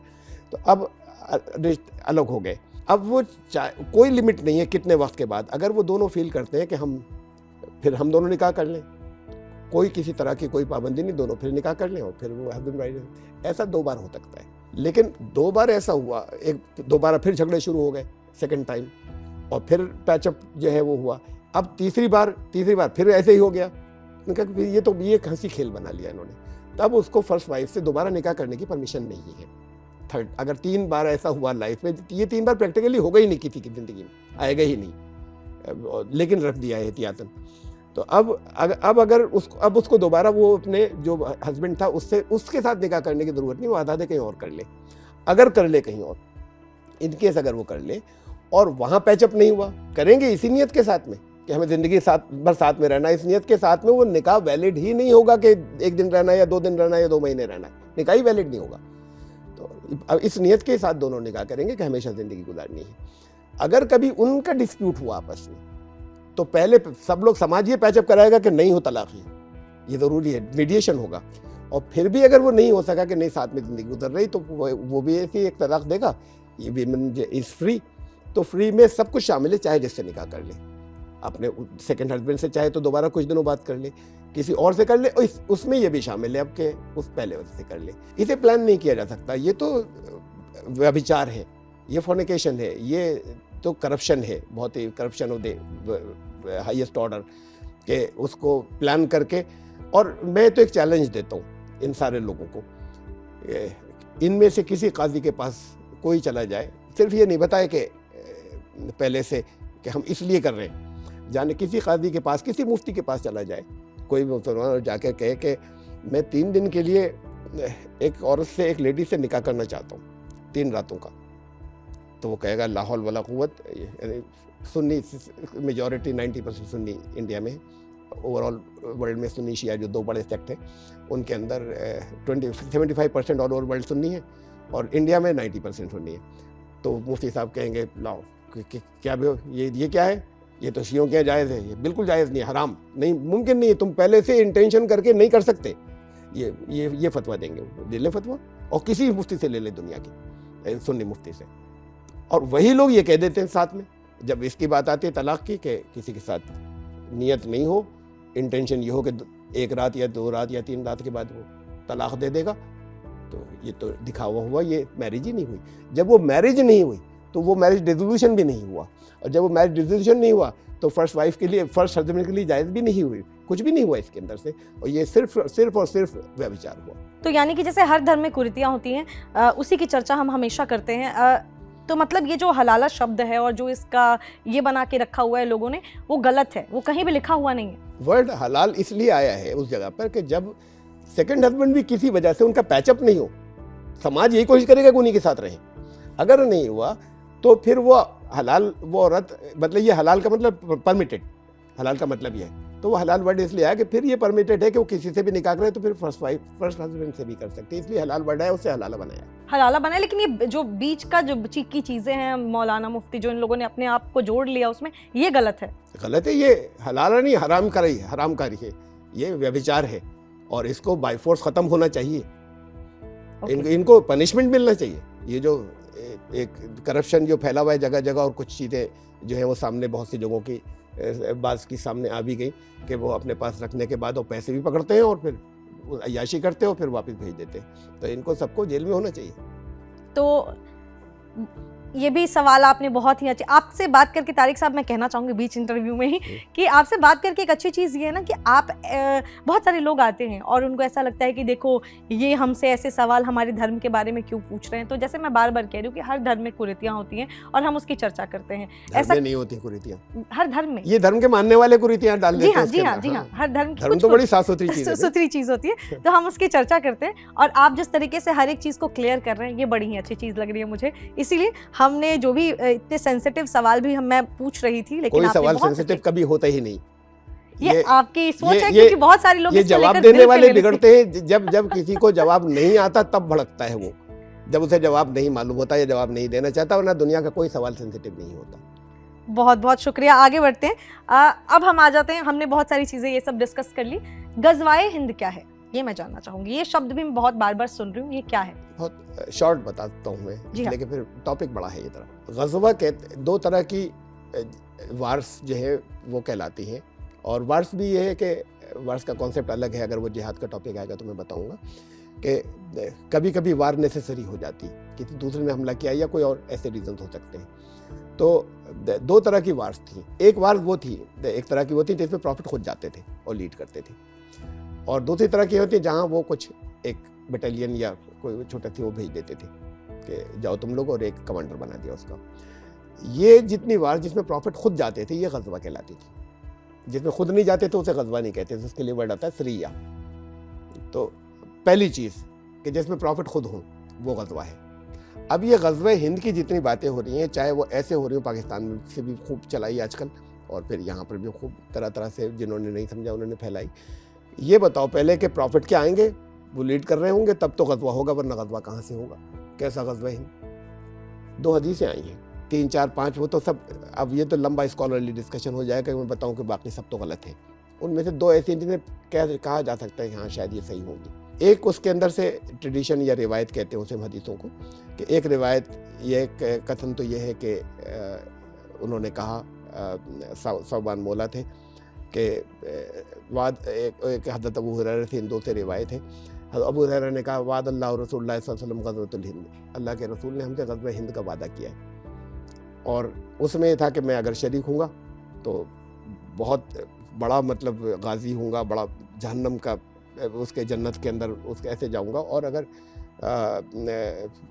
मैं मारा गया और बचकर आया तो फिर तब भी जहन्नम से मैं आज़ाद होऊंगा, उससे नरक से, उसमें नहीं जाऊँगा मैं अगर बच गया तो। अगर ऐसी जंग हुई तो मैं ज़रूर शरीक। अब अबू हुरैरा भी गुजर गए, कब के? उन्हीं के टाइम के थे, प्रॉफिट के टाइम के थे, उनके सामने तो कुछ नहीं हुआ ही। कह सकते हैं हम सब दूसरों के ऊपर अप्लाई, ये बताया था उन्होंने आगे के लिए, अबू हुरैरा अपने लिए समझे होंगे कि जो वादा किया बाकी सबके लिए किया। उस वक्त जब प्रॉफिट खुद शरीक हो तब तो वो गज़वा होगा, वरना गज़वा नहीं होगा। वरना जंग तो हो सकती है, इंडिया पाकिस्तान की हो सकती है, इंडिया की किसी और दूसरे मुस्लिम मेजॉरिटी कंट्री से हो सकती है, कुछ और 2 मुस्लिम और नॉन मुस्लिम मेजॉरिटी कंट्रीज में हो सकती है, लेकिन वो गज़वा नहीं होगा। तो अब गज़वा जो है वो गज़वा हिंद का तो कोई सेंस नहीं बनता किसी तरीके से। अब ये दो वो भी आती हैं, जैसे मैंने आपको बताया हदीस है कि गज़वा हिंद क्या है, जिसके अंदर यह है कि बहुत ऊँची चीज़ कभी होगी। अगर बात को कभी गज़वा होगा तो प्रॉफिट की स्पिरिचुअल शिरकत तो हो सकती है, फिजिकल नहीं हो सकती। नंबर 1 बात, अगर वो हदीसें ठीक हैं तो हम ये मान सकते हैं कि स्पिरिचुअल शिरकत होगी, ये नहीं हो सकती, फिजिकल नहीं हो सकती, रूहानी हो सकती है। अगर वो रूहानी है और फिजिकल नहीं है तो फिर जंग भी रूहानी है, वो भी फिजिकल नहीं है। वो मार धाड़ की तोपों की, गन्स की नहीं है, फिर वो भी रूहानी है। फिर अगर उनकी शिरकत जो है वो रूहानी है तो फिर बात ये कैसे मान लिया कि इंडिया पे कोई हमला करेगा, कोई पाकिस्तान या कोई इस गज़वा हिंद, इसमें ये कहाँ है? ये भी तो हो सकता है कि मुसलमान गलती पर हो, ये लोग सत्य के ऊपर हो, इंडिया के रहने वाले अक्सरियत, और ये सत्य को फैलाने के लिए निकले, लड़ाई नहीं, जंग नहीं, ये और उसे जंग कहा जाए तो, और हमला ये करने जा रहे हो तो हमला एक अच्छा हमला होगा, वो जो सारी दुनिया पे हमें करना, यही तो सत्युग का आना है। तो जब हम निकले और हम सारी दुनिया पे हमला करें तो ये भी गज़वा हिंद होगा, हिंदुस्तान से शुरू हुआ। मान ये लिया गया कि कोई और, ये तो सब काफिर है, वो सब मुसलमान है पक्के, जो कि मुस्लिम मेजॉरिटी कंट्री में, वो हमला करेंगे तो गज़वा हिंद होगा। तो प्रॉफिट मोहम्मद तो किसी गलत का साथ देंगे नहीं। अगर सत्य पर हमारे लोग, इंडिया के लोग, भारत के लोग, चाहे वो हिंदू अक्सरियत के हों, अगर सत्य पर नहीं होंगे तो इस्लाम कहता है गलत है, इनका साथ मत दो। अगर ये सत्य पर हो तो फिर सतयुग लाने के लिए हमें साथ देना है, हम वी आर ड्यूटी बाउंड कि हमें साथ देना है। तो फिर अगर ऐसा होता है कहीं आगे और बताया गया होगा तो फिर हमें निकलना है, सबको इकट्ठा सारी दुनिया को कॉन्कर करना है। ये कॉन्करेंस भी जो है, ये फतेह जो है, ये विजय, ये भी रूहानी होगी। असल में तो ग़ज़व हिंदी है। युग की बात की आपने, मैं आपसे जानना चाहूँगी, हमारे यहाँ तो हिंदू धर्म में बहुत सारी जगह पे लिखा हुआ है युगों की बात की हुई है, क्या कुरान में कहीं युगों की बात की हुई है? देखिए, ये तो इतना फ़र्क तो है दोनों जगह कि कुरान का टाइम जो है वो साइकिल नहीं है, टाइम जो है वो स्ट्रेट लाइन है। अगर हम ग्राफ को समझें कि जिसके दो एंड्स मिलते नहीं, कभी शुरू हुआ और कभी ख़त्म हुआ। चाहे जितना एंशंट हो, किसी जगह स्टार्ट हुआ तो फिर अगर जो चीज़ स्टार्ट हुई वो कभी ख़त्म भी हो जाएगी। ये दो एंड मिलते नहीं, बुढ़ापे से कोई जवानी में आता नहीं, फिर बच्चा नहीं होता। मैं उस पर नहीं जा रहा टॉपिक पर यहाँ पर, लेकिन ये इतना हिस्सा कॉमन है कि सतयुग एक दौर, इसे ये साइकिल के बाद मानते हैं कि जब बहुत बुराइयां हो जाएंगी तो यहाँ पर जो इंडियन ट्रेडिशन में माना जाता है तो कलयुग का होगा वो। उस कलयुग के फ़ौरन बाद फिर सतयुग आएगा। ये यहाँ पर जितने हिंदू सेक्टर सब मानते हैं, ये इस्लाम भी मानता है उस स्ट्रेट लाइन के ग्राफ में भी, कि जब बहुत ज़्यादा खराबियाँ या बुराइयाँ अपने पीक पर पहुँच जाएंगी तो फिर सतयुग आएगा। अब ये खाली सिर्फ लैंग्वेज या भाषा का फ़र्क हो गया। सत्य कहते हैं हक़ को। अभी जैसे नाम के लिए मैंने हमारी पहले बात हो रही थी, बताया था ना कि नूरुल हक़ सत्य प्रकाश, ये भाषा का फ़र्क है खाली, इससे कोई हिंदू मुसलमान नहीं हो जाएगा। तो सतयुग, सत्य कहते हैं हक़ को, यानी वो जो हमेशा सत्य हो। और युग कहते हैं, युग के लिए जो वर्ड आता है उर्दू में बोला जाता है दौर, तो हम बोलते हैं दौर हक़। कहते हैं हाँ, इस्लाम कहते हैं हाँ दौर हक़ आएगा जब बहुत ज़्यादा अंधेरे फैल जाएंगे, अंधेरों से फिर ये जो है फिर उजाले की तरफ बढ़ेंगे जाने के बाद, तो असतुमा सदगमे, ये जो होगा, ये अंधेरों से उजाले की तरफ जाएंगे। तो ये जो वो जो सतयुग से उसमें एंट्री की बात तो इस्लाम करता है। गायत्री परिवार से हमारे बड़े अच्छे संबंध हैं, बहुत अच्छे, उनके सेंटर से जो वहाँ से हमारे राब्ते या कॉन्टेक्ट्स हैं। तो उन्होंने एक दफ़ा मुझसे रिक्वेस्ट की कि आपने एक बार कहा था कि सतयुग का के कॉन्सेप्ट इस्लाम में भी है, और उनका मेन गायत्री परिवार का जो है वो मेन इम्फेसिस इस पे है कि हमें सतयुग लाना है। हम बदलेंगे, युग बदलेगा, ऐसा नहीं होगा एक दिन सो के उठे तो आज सतयुग है, बल्कि हम चेंज लाएंगे, वो खुद बदलने के बाद तो फिर सतयुग आएगा। अच्छा है, वो नारा है उनका, ये बड़ा अच्छा नारा है। तो हमने बहुत सी जगहों पे उन्हें बहुत कोऑपरेट किया, बहुत बड़े बड़े इवेंट्स के अंदर हमारे साथ में हुए हैं। तो उन्होंने मुझसे कहा, फ़ोन आया कि कुछ आप हमें लिख के दे सकते लेख इसके ऊपर। वो समझे शायद कोई एक पेज की कोई चीज़ मैं दे दूंगा सेंट। मैंने कहा लिख देता हूँ। वो लिखा तो वो एक बुकलेट की तरह का हो गया। तो फिर काफ़ी उन्होंने मशवरा किया अपने आप में। फिर उनका फ़ोन आया कि देखिए इसे तो हम ऐसे ही छापेंगे जैसे आपने लिखा है, लेकिन इस पर हम अपना एडिटोरियल, इसके शुरू में जो है भूमिका हम लिखेंगे, प्रीफेस। मैंने कहा मुझे कोई गरज नहीं, आप क्या भूमिका लिखते हैं, मुझे उस पर कोई ऑब्जेक्शन नहीं है, देखना भी मुझे ज़रूरत नहीं है। हाँ, जो कुछ मैंने लिखा इसे एडिट मत कीजिएगा। फिर उन्होंने वो किताब, वो लाखों की तादाद में बांट चुके हैं, बांटते हैं, जो मेरी लिखी हुई है वहाँ गायत्री परिवार वाले छापते हैं। और किताब का नाम है सतयुग इस्लामी दृष्टिकोण। तो ये भाषाओं का अंतर है, सत आएगा, हक आएगा। अब हक का मतलब मुसलमान सारे समझे सब मुसलमान हो जाएंगे, हिंदू समझे सारे जो हिंदुत्व में चले जाएंगे। असल बात तो ये कि सत्य तो एक ही होगा। उसे बैठने के बाद हमें सिंथेसिस करनी चाहिए क्या सत्य है। यानी अच्छे समय की हर धर्म में बात की गई है। एक सबसे अच्छी चीज़ जो मैंने अभी कि लोगों को ये नोटिस करना चाहिए, आपने पूरी बुकलेट लिखी, उन्होंने उसका जो है स्टार्टिंग का पेज लिखा, और दोनों ने मिल के वो चीज़ लिखी और लोग आज उसको पढ़ रहे हैं, बांटा गया। ये खूबसूरती है कि जैसे लोग बांटते हैं धर्मों को, यहाँ दो धर्म के लोगों ने मिलकर एक किताब लिखी और वो किताब जो है बांटी जा रही है। तो ये दिखना चाहिए, दो धर्म नहीं है दुनिया में, जैसा लोग मानते हैं। हम अभी इसीलिए हम ये धर्मा लाइफ पे धर्म संवाद इसीलिए करते हैं कि लोगों के माइंड से, आप जैसे लोगों के द्वारा ही हम ये चीज़ें चेंज करें, जो लोगों के माइंड में गंदी गंदी चीज़ें बैठ गई हैं आजकल सोशल मीडिया देख देख के, तो सारी चीज़ें चेंज हो। एक चीज़ मैं आपसे और आगे जो है पूछना चाहूँगी, हम धर्म की ही बात कर रहे हैं, तो सनातन में और इस्लाम में, दोनों धर्म में क्या कुछ समानताएं हैं? हाँ, देखिए पिछले क्वेश्चन से जोड़ते हुए दया जी, दो क्या रिलीजन्स और मज़हब, ये तो सैकड़ों हैं, धर्म सैकड़ों नहीं हो सकते, धर्म दो भी नहीं हो सकते, धर्म तो एक ही रहेगा। इसलिए कि धर्म जो बहुत सी परिभाषाएं हैं, बहुत सी जो डेफिनेशंस हैं, उनका सार ये है सबका कि हम यहाँ खुद से नहीं हैं, किसी ने हमें यहाँ पर मौजूद किया है। जिसने हमें यहाँ मौजूद कर दिया उसने हमसे क्या चाहा उसे धारण करने को धर्म कहते हैं। तो ये मेन डेफिनेशन है कि उसने, ये शुरू का हिस्सा तो मैंने जरा अपना एक्सप्लेन किया, वरना ये कि धर्म वो है, धर्म धार्यते, उसको धारण करने को धर्म कहते हैं जो उसने चाहा। तो उसने जो कुछ चाहा वो थोड़े दिनों बाद बदल थोड़ी जाएगा, कि कभी उस सृष्टि के आदि के अंदर कुछ और चाहा था, बीच में ईसा मसीह कुछ और बता गए, बात को प्रॉफिट मोहम्मद कुछ और बता गए, और वो सब उसी के रिप्रेजेंटेटिव थे या उसी के भेजे हुए थे या दूत थे या उसके पास से डायरेक्ट ज्ञान मिला था। तो ये कैसे बदल जाएगा कि ये अलग अलग धर्म ये बनाते चले जाएं, इनके संस्थापक हो जाएं। तो इस्लाम तो ये कहता है कि शुरू से ही एक धर्म रहा, कुरान ये कहता है। हाँ, ये उसे वो अरबी में कहता है, इसलिए कि इस्लाम भी अब माना जाने लगा है, वरना इस्लाम भी जो शब्द है वो गुणात्मक शब्द है, एट्रीब्यूटिव नेम है, धर्म विशेष का नाम नहीं है। द रिलीजन ऑफ सरेंडर, अपने surrender towards the will of God. जो उसने चाहा, मैं अपनी मर्जी अगर मेरी उससे टकरा रही तो मैं उसकी मानूंगा, बाकी उसने आज़ादी दी कुछ भी करना। तो इस्लाम ये है, वो चाहे जहाँ कोई कर रहा हो, तो अरबी के अंदर इसे बोल दिया गया। इसका ये मतलब नहीं कि ये धर्म अलग हो गया, कुछ शुरू से एक था। उस शुरू के अंदर हम यहाँ पर जैसा देखते चले आ रहे हैं, जब लोग अलग अलग धर्मों के नाम लेते हैं, ये सनातन धर्म है, ईसाई धर्म है, ये इस्लाम धर्म है, और दूसरे और धर्म, मैंने 3 के नाम ले लिए।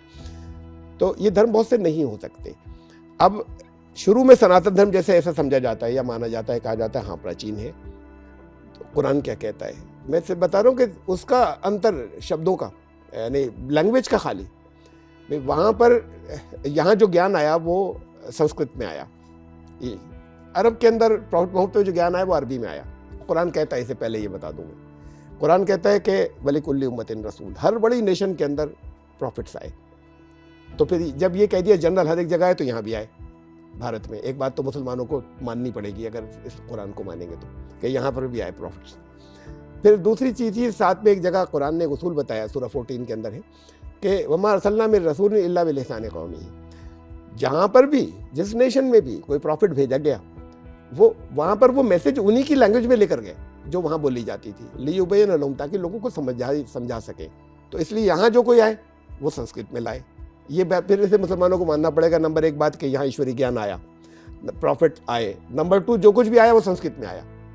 ये it is according to Quran, और इससे कोई डिस्प्यूट कर ही नहीं सकता जब मैं ये आयत बता दूँ तो अब कुरान ये कहता है, कुरान की एक छोटी सी आयत, व इन्नहु लफ़ी ज़ुबुरुल अव्वलीन, सूरह नंबर 26 में आयत नंबर 196, बहुत छोटी सी कुछ वर्ड्स हैं इसमें। व इन्नहु, और बेशक वो, इसका ट्रांसलेशन निस्संदेह वो का मतलब कुरान भी हो सकता है, प्रॉफिट भी।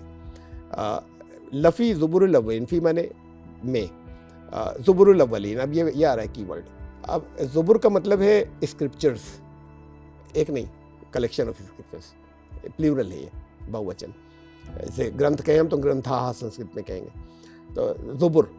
अव्वलीन का मतलब आदि, ये तो बोला जाता है, वैसे भी यहाँ पे भी बोला जाता है कि भाई अव्वलीन, सबसे पहले, सबसे पुराने, प्राचीनतम। अव्वलीन का मतलब आदि। तो अब उसे मैं अगर उसके अंदर कहूँ, हिंदी में कहूँ, तो कहूँगा कि यही कुरान या यही रसूल का आदि ग्रंथों में भी है। एक बात आगे, कुरान कह रहे आदि ग्रंथों में है, यही शिक्षाएं आदि ग्रंथों की हैं जो इसके अंदर है। अब वो आदि ग्रंथ जो है, दुनिया में एक ही कौम दावा कर रही है कि हमारे पास है। अगर बहुत से कर रहे होते तो डिस्प्यूट होता, तो कम से कम मुस्लिम स्कॉलर्स को देखना तो चाहिए कि इसी को तो कुरान नहीं कह रहा है। कह रहे कुरान कह रहे आदि ग्रंथ थे तो कभी, लेकिन अब लोप हो गया, अब वो एक्सटिंक्ट है, अब नहीं है कहीं। अभी देख लो, अगर है तो शायद यही हो। अगर एक ग्रुप कह रहा है कि आदि ग्रंथ ये है, उससे पहले कि तुम बताओ कि कोई और सोर्स है कहीं, कोई ग्रंथ जो जिसे कहा जा रहा हो कि ईश्वरीय ग्रंथ है, तो प्राचीनतम भी है। इसके अंदर भी ऑलमोस्ट यूनानिमिटी है, 100% नहीं, लेकिन पूरी दुनिया के अंदर ऑलमोस्ट यूनानिमिटी है। अब जब हम देखते हैं, मैंने देखा, मैंने पढ़ा, जब कुरान कह रहा है आदि ग्रंथ की शिक्षा इनकी एक है, तो मैंने तो उससे, मेरे लिए मेरे ग्रंथ हैं वो। और ग्रंथ जो होंगे ईश्वरीय, वो किसी एक की बपौती नहीं हो सकते।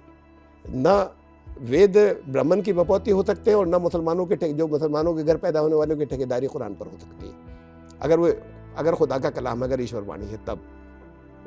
तो मैंने उसे देखा, अध्ययन किया, हम अध्ययन करवाते हैं उसका इस आस्था के साथ कि वो हमारे प्राचीनतम ग्रंथ हैं। तो हमें शिक्षाएं एक मिली ये कभी बात का विषय कि कैसे एक हैं क्यों डिफरेंट नज़र आती है, ये अलग विषय है। तो हमें शिक्षाएं एक मिली, मूल शिक्षाएं। अब अलग इसलिए मालूम होती है कि लोग वेद पर नहीं रहे, अलग इसलिए मालूम होती है कि लोग कुरान पर नहीं रहे।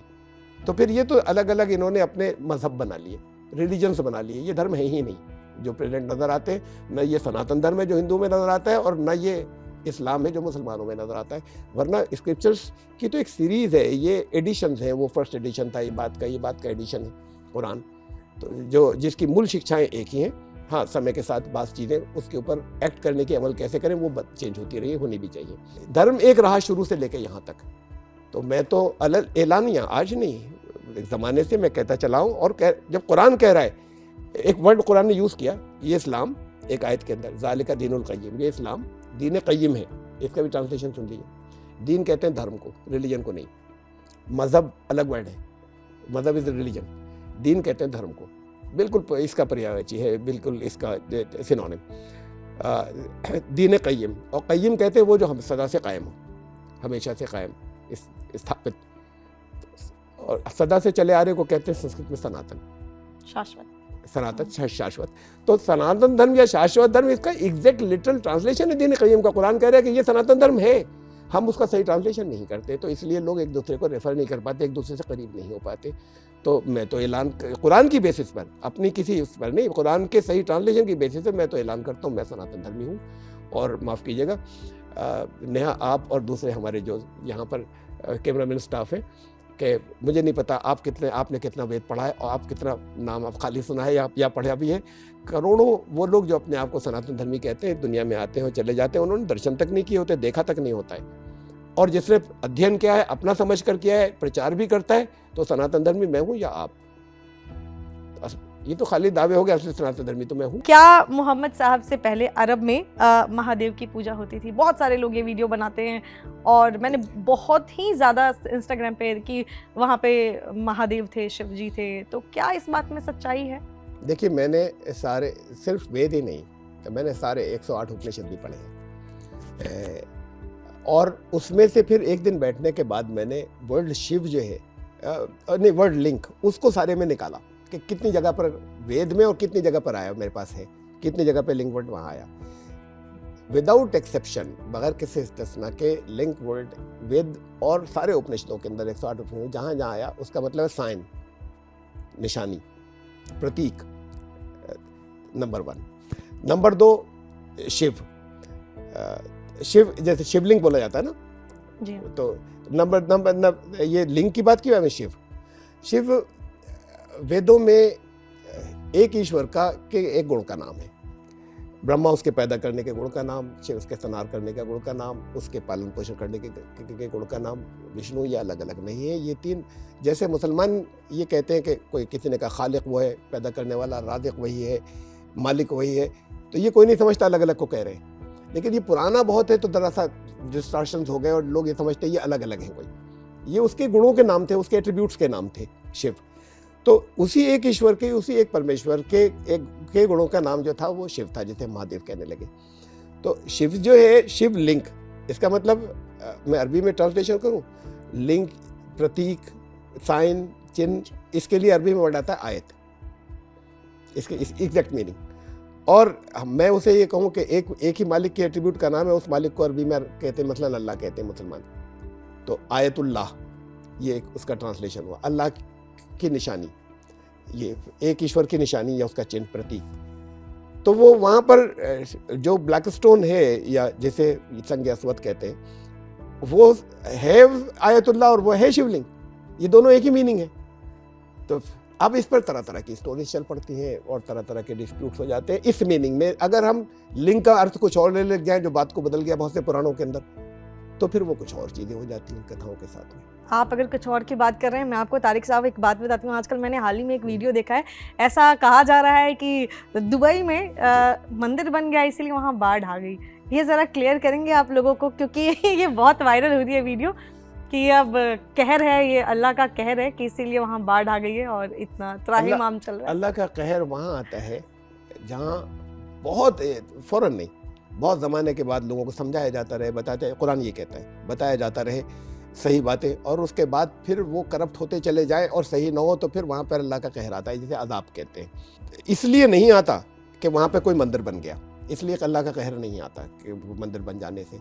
वहाँ पर अब ग्रीनरी आ गई, वहाँ मौसम बदल गया, तो ये बाढ़ें तो आती रहेंगी अब, इसलिए कि वहाँ सीवेज सिस्टम नहीं है, उन्होंने जितने स्ट्रक्चर्स खड़े किए उसके सीवेज, तो ये बाढ़ें आगे भी आती चली जाएंगी, आती रहेंगी। ये तो एक बात हुई।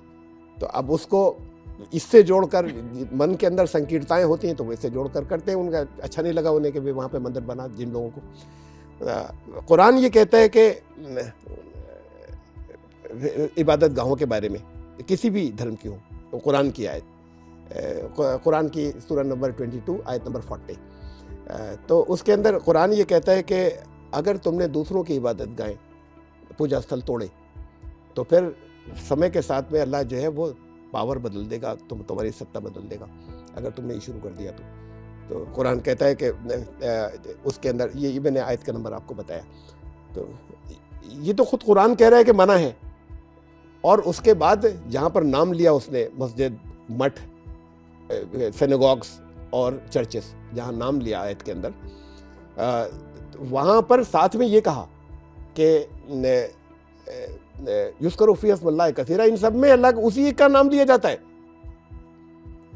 और कहा कि तुम्हें ये सत्ता बदल दी जाएगी, तुम्हारी पावर नहीं रहने दी जाएगी। अगर हम हमेशा पावर को बदलते नहीं रहते तो फिर ज़मीन के ऊपर ये सब तोड़ डाले जाते होते जितने हैं। तो ये किसी की इबादत गाह को, किसी मठ को, किसी चीज़ को तोड़ना तो डायरेक्ट कुरान के अंदर मना है। आपने तोड़ने की बात की, एक चीज़ मैं आपसे जानना चाहूँगी, हमारे यहाँ इंडिया में बहुत सारी ये चीज़ें होती हैं, क्या आपने रिसर्च किया है, इसलिए मैं आपसे ये सवाल पूछूंगी, ऐसा क्यों है कि जहाँ पर मंदिर थे वहाँ पर मस्जिद भी हैं, और क्या ये इन्वेडर्स के बाद ये चीज़ें हुई हैं कि जहाँ जहाँ मंदिर थे उनको तोड़ा गया और वहाँ मस्जिद बनाया गया? क्या आपने कहीं रिसर्च में ये चीज़ पाई है? क्योंकि काशी, मथुरा आप देख लीजिए, अयोध्या देख लीजिए, हर जगह जहाँ मंदिर है वहाँ मस्जिद है, तो क्या ये इन्वेडर्स की वजह से है या क्या है, ये मैं आपसे जानना चाहूँगी। देखिए, मैंने तो इसके ऊपर रिसर्च नहीं की, लेकिन जहाँ कहीं साबित हो जाए अगर कि यहाँ पर ज़बरदस्ती तोड़ा गया, एक तो ये होता है कि लोग नहीं रहे, वहाँ के रहने वालों ने जिस किसी और धर्म को मानने लगे थे बना लिया, लेकिन वो लोग मौजूद हैं, वो रोकते रहे, उनके ऊपर फोर्स किया जाए और तोड़ा जाए। तोड़ने के तो पहले मैंने आपको बताया कि मना है, कुरान ने मना किया है, डायरेक्ट मना किया है कुरान के वर्ड्स के अंदर, आयत नंबर भी बताया। तो इस्लाम ये कहता है कि वहाँ पर नमाज पढ़ने की परमिशन नहीं है किसी को अगर तोड़कर बनाया जाए। तो अगर किसी जगह ये प्रूव हो जाए कि ये ज़बरदस्ती ज़्यादती के साथ में तोड़कर मस्जिद बनाई गई, तो वहाँ नमाज़ पढ़ना जायज़ नहीं है, वैध यही नहीं है अपनी जगह पर। तो अब वो इन्वेडर्स के साथ में आया हुआ होगा, इसलिए हुआ होगा कि ये अफ़गानिस्तान की तरफ से जो लोग आए, इनमें और एक बिल्कुल शुरू में जो कुछ बिजनेसमैन मुस्लिम आए थे, इधर केरल से आए थे, ये मालाबार से, उस तरफ से, इनमें बहुत फ़र्क था दोनों में। वो आए थे, वो अपनी बातें करते थे, जो कुछ कहते थे उनकी बहुत सी बातें लोग मान लेते थे और आपस में हंसी खुशी रहते थे। ये जो आए अफ़गानिस्तान की तरफ से, इनका इस्लाम बहुत डिस्टॉर्टेड था, ये इस्लाम के बारे में सही नहीं जानते थे। तो फिर इन्होंने जो कुछ यहाँ पर किया वो सब इस्लाम नहीं था, नाम इस्लाम का लेते थे। तो वो उसमें बहुत सी चीज़ें ऐसी जो हैं वो हुई कि जिसके ऊपर हम कह सकते हैं कि ये तो बहुत गलत किया, या हमें शर्म आती है ये कि बहरहाल हम क्यों आए, ये वो सही मानों में मुस्लिम कहलाने के या इस्लाम को नहीं जानते थे, उन्होंने इस तरह की बातें की, उनके साथ में थुप जाती है इस्लाम पर बात। लेकिन साथ में ये तो एक बात हुई कि उनको सही इस्लाम का मालूम नहीं था, उन्होंने अपनी ड्यूटी समझ कर अगर मंदिर तोड़े तो उन्होंने इस्लाम के ख़िलाफ़ किया। हमें उनको अपोज करना चाहिए इस मामले में, सारे मुस्लिम्स को, इसलिए कि इस्लाम तो ये कहता है कि वहाँ नमाज जायज़ ही नहीं है अगर कोई मंदिर तोड़ा गया, ये साबित हो जाए तो। ये तो एक आस्पेक्ट हुआ। एक दूसरा आस्पेक्ट भी है दरअसल गौर करने का, मेरे ख्याल से सबके गौर करने का। यहाँ पर इन्वेडर्स आए, अफ़गान डायनेस्टी आई, मोस्टली अफ़गान डायनेस्टी, अरब्स नहीं थे। एक मोहम्मद बिन कासिम का एक हमला हुआ था, उधर अरब थे बस एक बार, वरना ये जो आए ये अफ़गान डायनेस्टी थी। हम कहते मुसलमान आए, ओके कह दिया। हिटलर ने 60 लाख यहूदियों का कत्लेआम किया, कोई नहीं कहता क्रिश्चियन ने किया, नाजी ने किया, कोई उसका नाम नहीं लेता। तो पुर्तगीज़ कॉलोनी थी गोवा, उन्होंने वहाँ कब्जा किया हुआ था, जो कुछ भी किया कब्जे करने के अंदर, तो कोई नहीं कहता क्रिश्चियंस ने अपनी कॉलोनी बना ली थी, पोर्तुगीज़ कॉलोनी थी। तो बाकी सब जगह तो उनको उनके जगह के नाम से या डायनेस्टी के नाम से जोड़ा जाता है, और यहाँ पर आ जाता है मुसलमान आए। क्यों नहीं कहते कि अफगान डायनेस्टी थी, इसे धर्म से क्यों जोड़ते हैं किसी जगह जाके? तो ये भी एस्पेक्ट गौर करने का है। बहरहाल इस्लाम ये कहता है, मैं पहले बता चुका कि नहीं जायज़। नहीं, बस आखिर के एक दो सवाल मैं आपसे और लूंगी। 2026 में क्या होगा, मैं ये जानना चाहूंगी। बहुत सारे धर्मगुरु, बहुत सारे मौलाना लोग, बहुत सारे लोग वीडियो बना के डाल रहे हैं 2026 में क्या कयामत आ जाएगी, क्या सतयुग की शुरुआत होगी, क्या होगा 2026 में? देखिए, क़यामतें, कोई भी बड़ा चेंज आता है, कोई बहुत बड़ा इनकलाब, वो भी इस्लाम की भाषा में वो क़यामत ही कहलाता है। और फिर एक बहुत बड़ा आएगा जो बिल्कुल एंड में आएगा, वो भी क़यामत है, वो बड़ी क़यामत है, जब यहाँ पर सारी लाइफ ख़त्म हो जाएगी। तो ये सब भी जो बड़े बड़े जो आते हैं, तो एक बहुत बड़ा चेंज जो है वो इंडिकेटेड है 2026 वर्ल्ड के साथ में नहीं, इस्लाम में प्रॉफिट मोहम्मद के 1500 साल बाद। उसकी लंबी डिटेल्स है, मैं यहाँ पर रख सकता हूँ, लेकिन टाइम लग जाएगा सारी आयत और हदीस सब के साथ में। वो भी करेंगे, लेकिन अगले एपिसोड तो में। 1500 साल बाद को समझ लीजिए। जी। प्रॉफिट मोहम्मद के 1500 ल्यूनर ईयर्स, चांद वाले 1500 ल्यूनर ईयर्स के बाद हम जिस जगह आते हैं वो जब सोलर ईयर के हिसाब से 2026 है। लेकिन वहाँ एक ऑप्शन है कि अगर अपने आप को सुधार लिया, ठीक कर लिया, तो 40 ईयर्स लेटर होगा जो कुछ भी होगा, और वरना 2026 में, यानी 2026 1500 साल बाद। तो 1500 साल हम प्रॉफिट मोहम्मद की बर्थ से गिने तो वो 2026 में हो रहे हैं। 1500 साल अगर हम प्रॉफिट मोहम्मद के प्रॉफिट बनने से शुरू करें, जब वो 40 ईयर्स के थे, तो ये 40 ईयर्स लेटर जाएगा।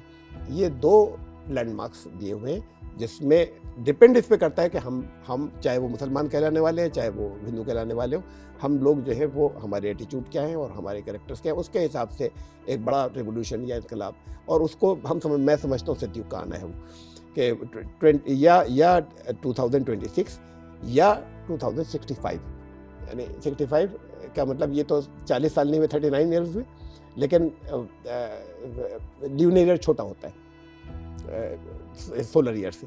तो सोलर ईयर्स में जब जाते हैं हम, तो 40 साल ल्यूनर ईयर पूरे हो जाते हैं 2065 में। तो या ये 2 लैंडमार्क्स जो है वो दिए गए। तो जितने भी लोग ये सवाल जो है देखते हैं, वीडियो देखते हैं, सोचते भी हैं कि 2026 में क्या होगा, आपको जवाब मिल गया है। एक चीज़ जो मैं जानना चाहूँगी, थोड़े समय पहले ही मेरे दिमाग में ये सवाल आया था आपसे बात करते करते। हमारे यहाँ हिंदू में बहुत सारे जैसे अलग अलग, हाँ आप भी हिंदू ही हैं, यही तो खूबसूरती है आपकी कि अलग अलग चीज़ें हैं, जैसे ब्राह्मण है, अलग अलग हैं, क्षत्रिय हैं। ये जो हम जब मुस्लिम की बात करते हैं तो 2 नाम आते हैं, शिया और सुन्नी। क्या डिफरेंस है शिया और सुन्नी में? लोग कहते हैं सुन्नी ज़्यादा कट्टर होते हैं, माफ़ कीजिएगा, ऐसा मैंने सुना है। मैं आपसे जानना चाहूँगी, शिया और सुन्नी में क्या डिफरेंस है?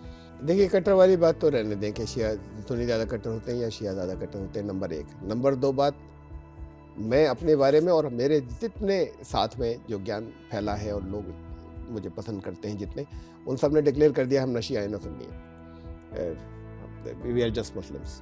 तो वेल, ये असल में शुरू में पॉलिटिकल डिफरेंस था, जिसके अंदर वो लोग जैसे, और उसके अंदर शिया जिनको कहते हैं, जिनको अपना मेन लीडर मानते हैं, वो लोग बड़े अच्छे लोग थे।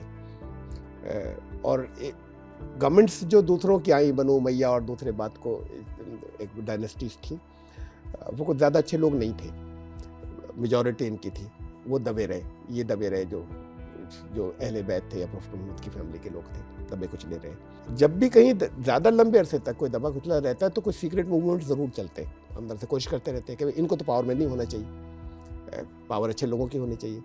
तो जब ज़्यादा टाइम हो जाता है तो ये इनएविटेबल है कि कुछ सीक्रेट मूवमेंट्स होंगे, तो वो सीक्रेट मूवमेंट्स चले। ये हिस्टोरिकल बात ये है कि करीब करीब प्रॉफिट मोहम्मद के 350 साल बाद तक वो फिर हिस्टोरिकल मूवमेंट सक्सेसफुल नहीं हो रहे थे, वो जो सीक्रेट मूवमेंट थे, तो उनको उन्होंने रिलीजियस कलर दे दिया कि तो प्रॉफिट मोहम्मद ने कहा था कि ऐसा होगा, कि इमाम कौन होने चाहिए, ये कि शुरू में इस तरह की बातें, ये डिस्प्यूट्स नहीं थे, पॉलिटिकल डिस्प्यूट जरूर थे, वो रिलीजियस रंग ले गए। तो इसके बाद से फिर ये दोनों ग्रुप जो है वो अलग होते चले गए। ये लोग जो है, जो शिया थे, उससे बाकी जितने लोग हैं वो सुन्नी कहलाए। ये डिफरेंस तो है। इनके ओरिजिनल जो थे वो वाकई बहुत ज़्यादा, यानी ज़्यादा हक पर थे या सच पर थे या ज़्यादा अच्छे लोग थे, जो शिया जिनके नाम लेते हैं। नॉट नेसेसरीली कि प्रेजेंट शिया जो है वो सत्तर है यहाँ पर।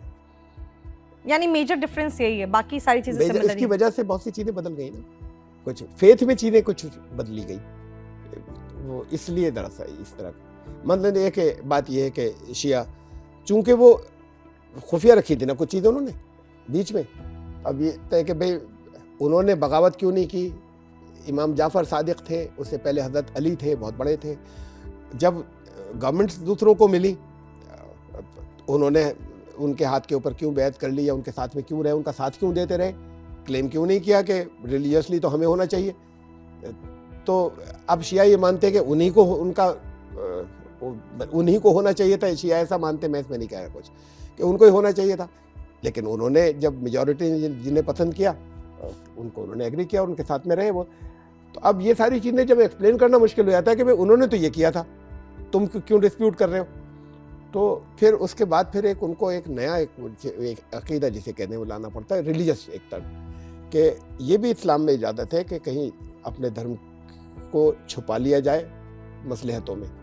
तो फिर एक तकिया के नाम से एक चीज़ जो है वो शिया उसके अंदर आई कि झूठ बोल दो साहब अच्छाई के लिए, इसके लिए कि हमारा रिलीजन या धर्म जो है वो सेफ रह सके, इसके लिए झूठ बोल दो। अब कहते हैं ये है, यानी पब्लिसिटी इसकी करते हैं कि नहीं वो जान का डर हो मरने तब किया जा सकता है, नहीं कर वो जहाँ पर भी अपनी कहीं एडवांटेज मिलने की बात हो, मिल रहा हो, तो वहाँ पर वो झूठ बोल दो और जाहिर ये करो कि जाहिर में कुछ और कर लो और अंदर कुछ और है। तो जब सीक्रेट मूवमेंट चलते हैं तो ऐसा करते हैं, लेकिन जब उसकी ज़रूरत नहीं बची और जब जान के एक दूसरे से खतरे नहीं रहे तो फिर बात ख़त्म हो जानी चाहिए।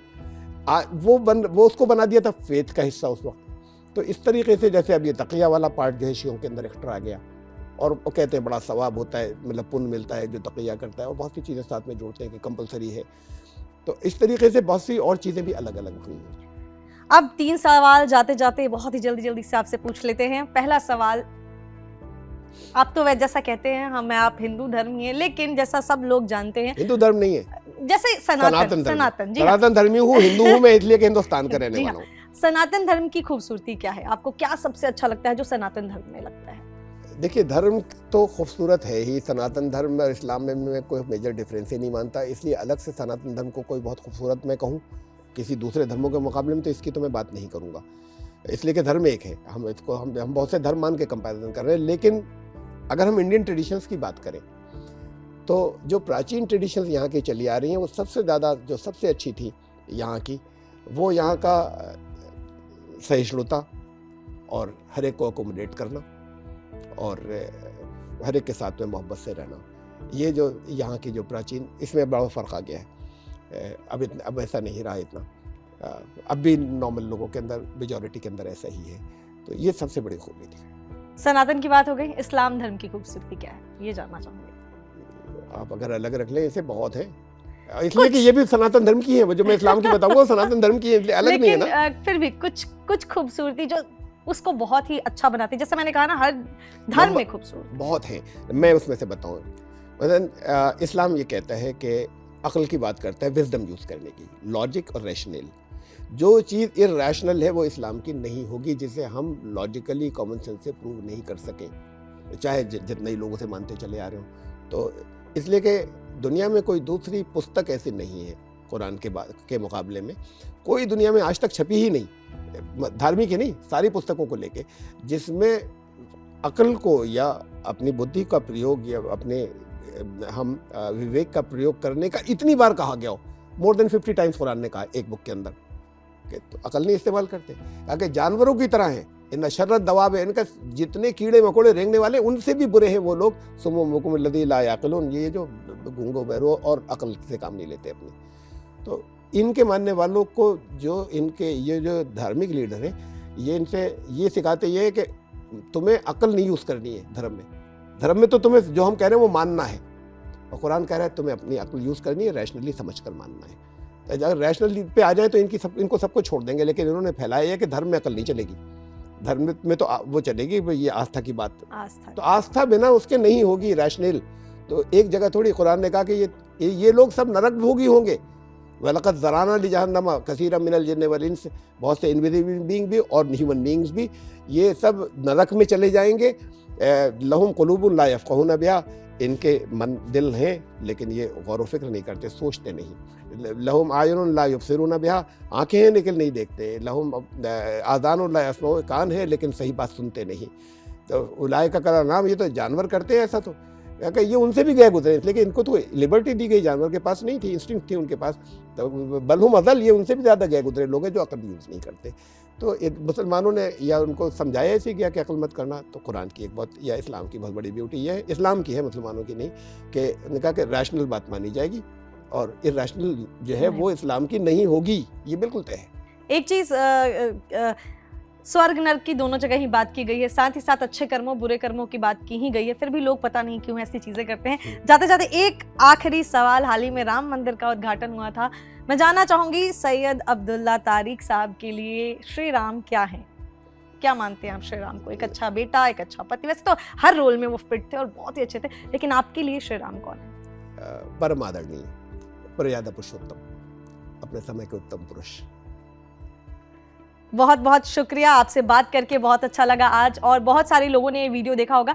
अगर आपके माइंड में कोई भी डाउट है, ऐसा होता है तारिक साहब कि लोग जब वीडियो देखते हैं ना तो उनके बहुत सारे सवाल होते हैं, अगर आपका कोई सवाल है कमेंट सेक्शन में आप लिख सकते हैं। जाने से पहले एक रिचुअल कंप्लीट करना होगा। जब भी कोई गेस्ट हमारे यहाँ आता है तो उससे मैं प्रॉमिस लेती हूँ कि क्योंकि जनता बहुत सारे सवाल पूछती है, अब मैं तो जवाब दे नहीं सकती, तो जवाब देने के लिए गेस्ट को ही आना पड़ता है क्योंकि वो सवाल गेस्ट के लिए होता है। तो आपको जाने से पहले मेरे से प्रॉमिस करके जाना, ये रिचुअल कंप्लीट करना है कि आप अपने ऑडियंस, अपने व्यूअर्स के क्वेश्चन का आंसर देने ज़रूर आएंगे। मेरी जिम्मेदारी, ज़रूर आएंगे। आपने मुझसे कहा है कि मैं आऊँगा, अगर मैं नहीं आऊँगा तो मैं ये मानता हूँ, ये मेरी रिलीजियस जिम्मेदारी है, मैं ये मानता हूँ कि मुझसे ये सवाल मेरा मालिक पूछेगा मुझसे हिसाब जब के दिन, मैं हम हिसाब के दिन को मानते कि मुझसे ये हिसाब लिया जाएगा कि तुम बता सकते थे, तुमने नहीं बताया, वो भटकने दिया, और तुमने एक एंकर को झूठ बोला था तो आपको आना पड़ेगा। तो बहुत बहुत शुक्रिया, आप आए, आपने अपना समय दिया। आप हमें झूठा नहीं पाएंगी। हम देखेंगे, हम इंतज़ार करेंगे।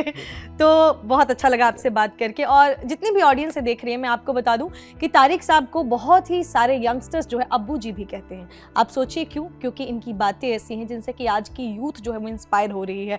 तो बहुत बहुत शुक्रिया एक बार फिर से। आपके जो भी सवाल हैं कॉमेंट सेक्शन में लिख दीजिएगा। मैं मिलती हूँ आपसे किसी अगली वीडियो में किसी खास गेस्ट के साथ। तब तक खुश रहें, ख्याल रखें, नमस्कार।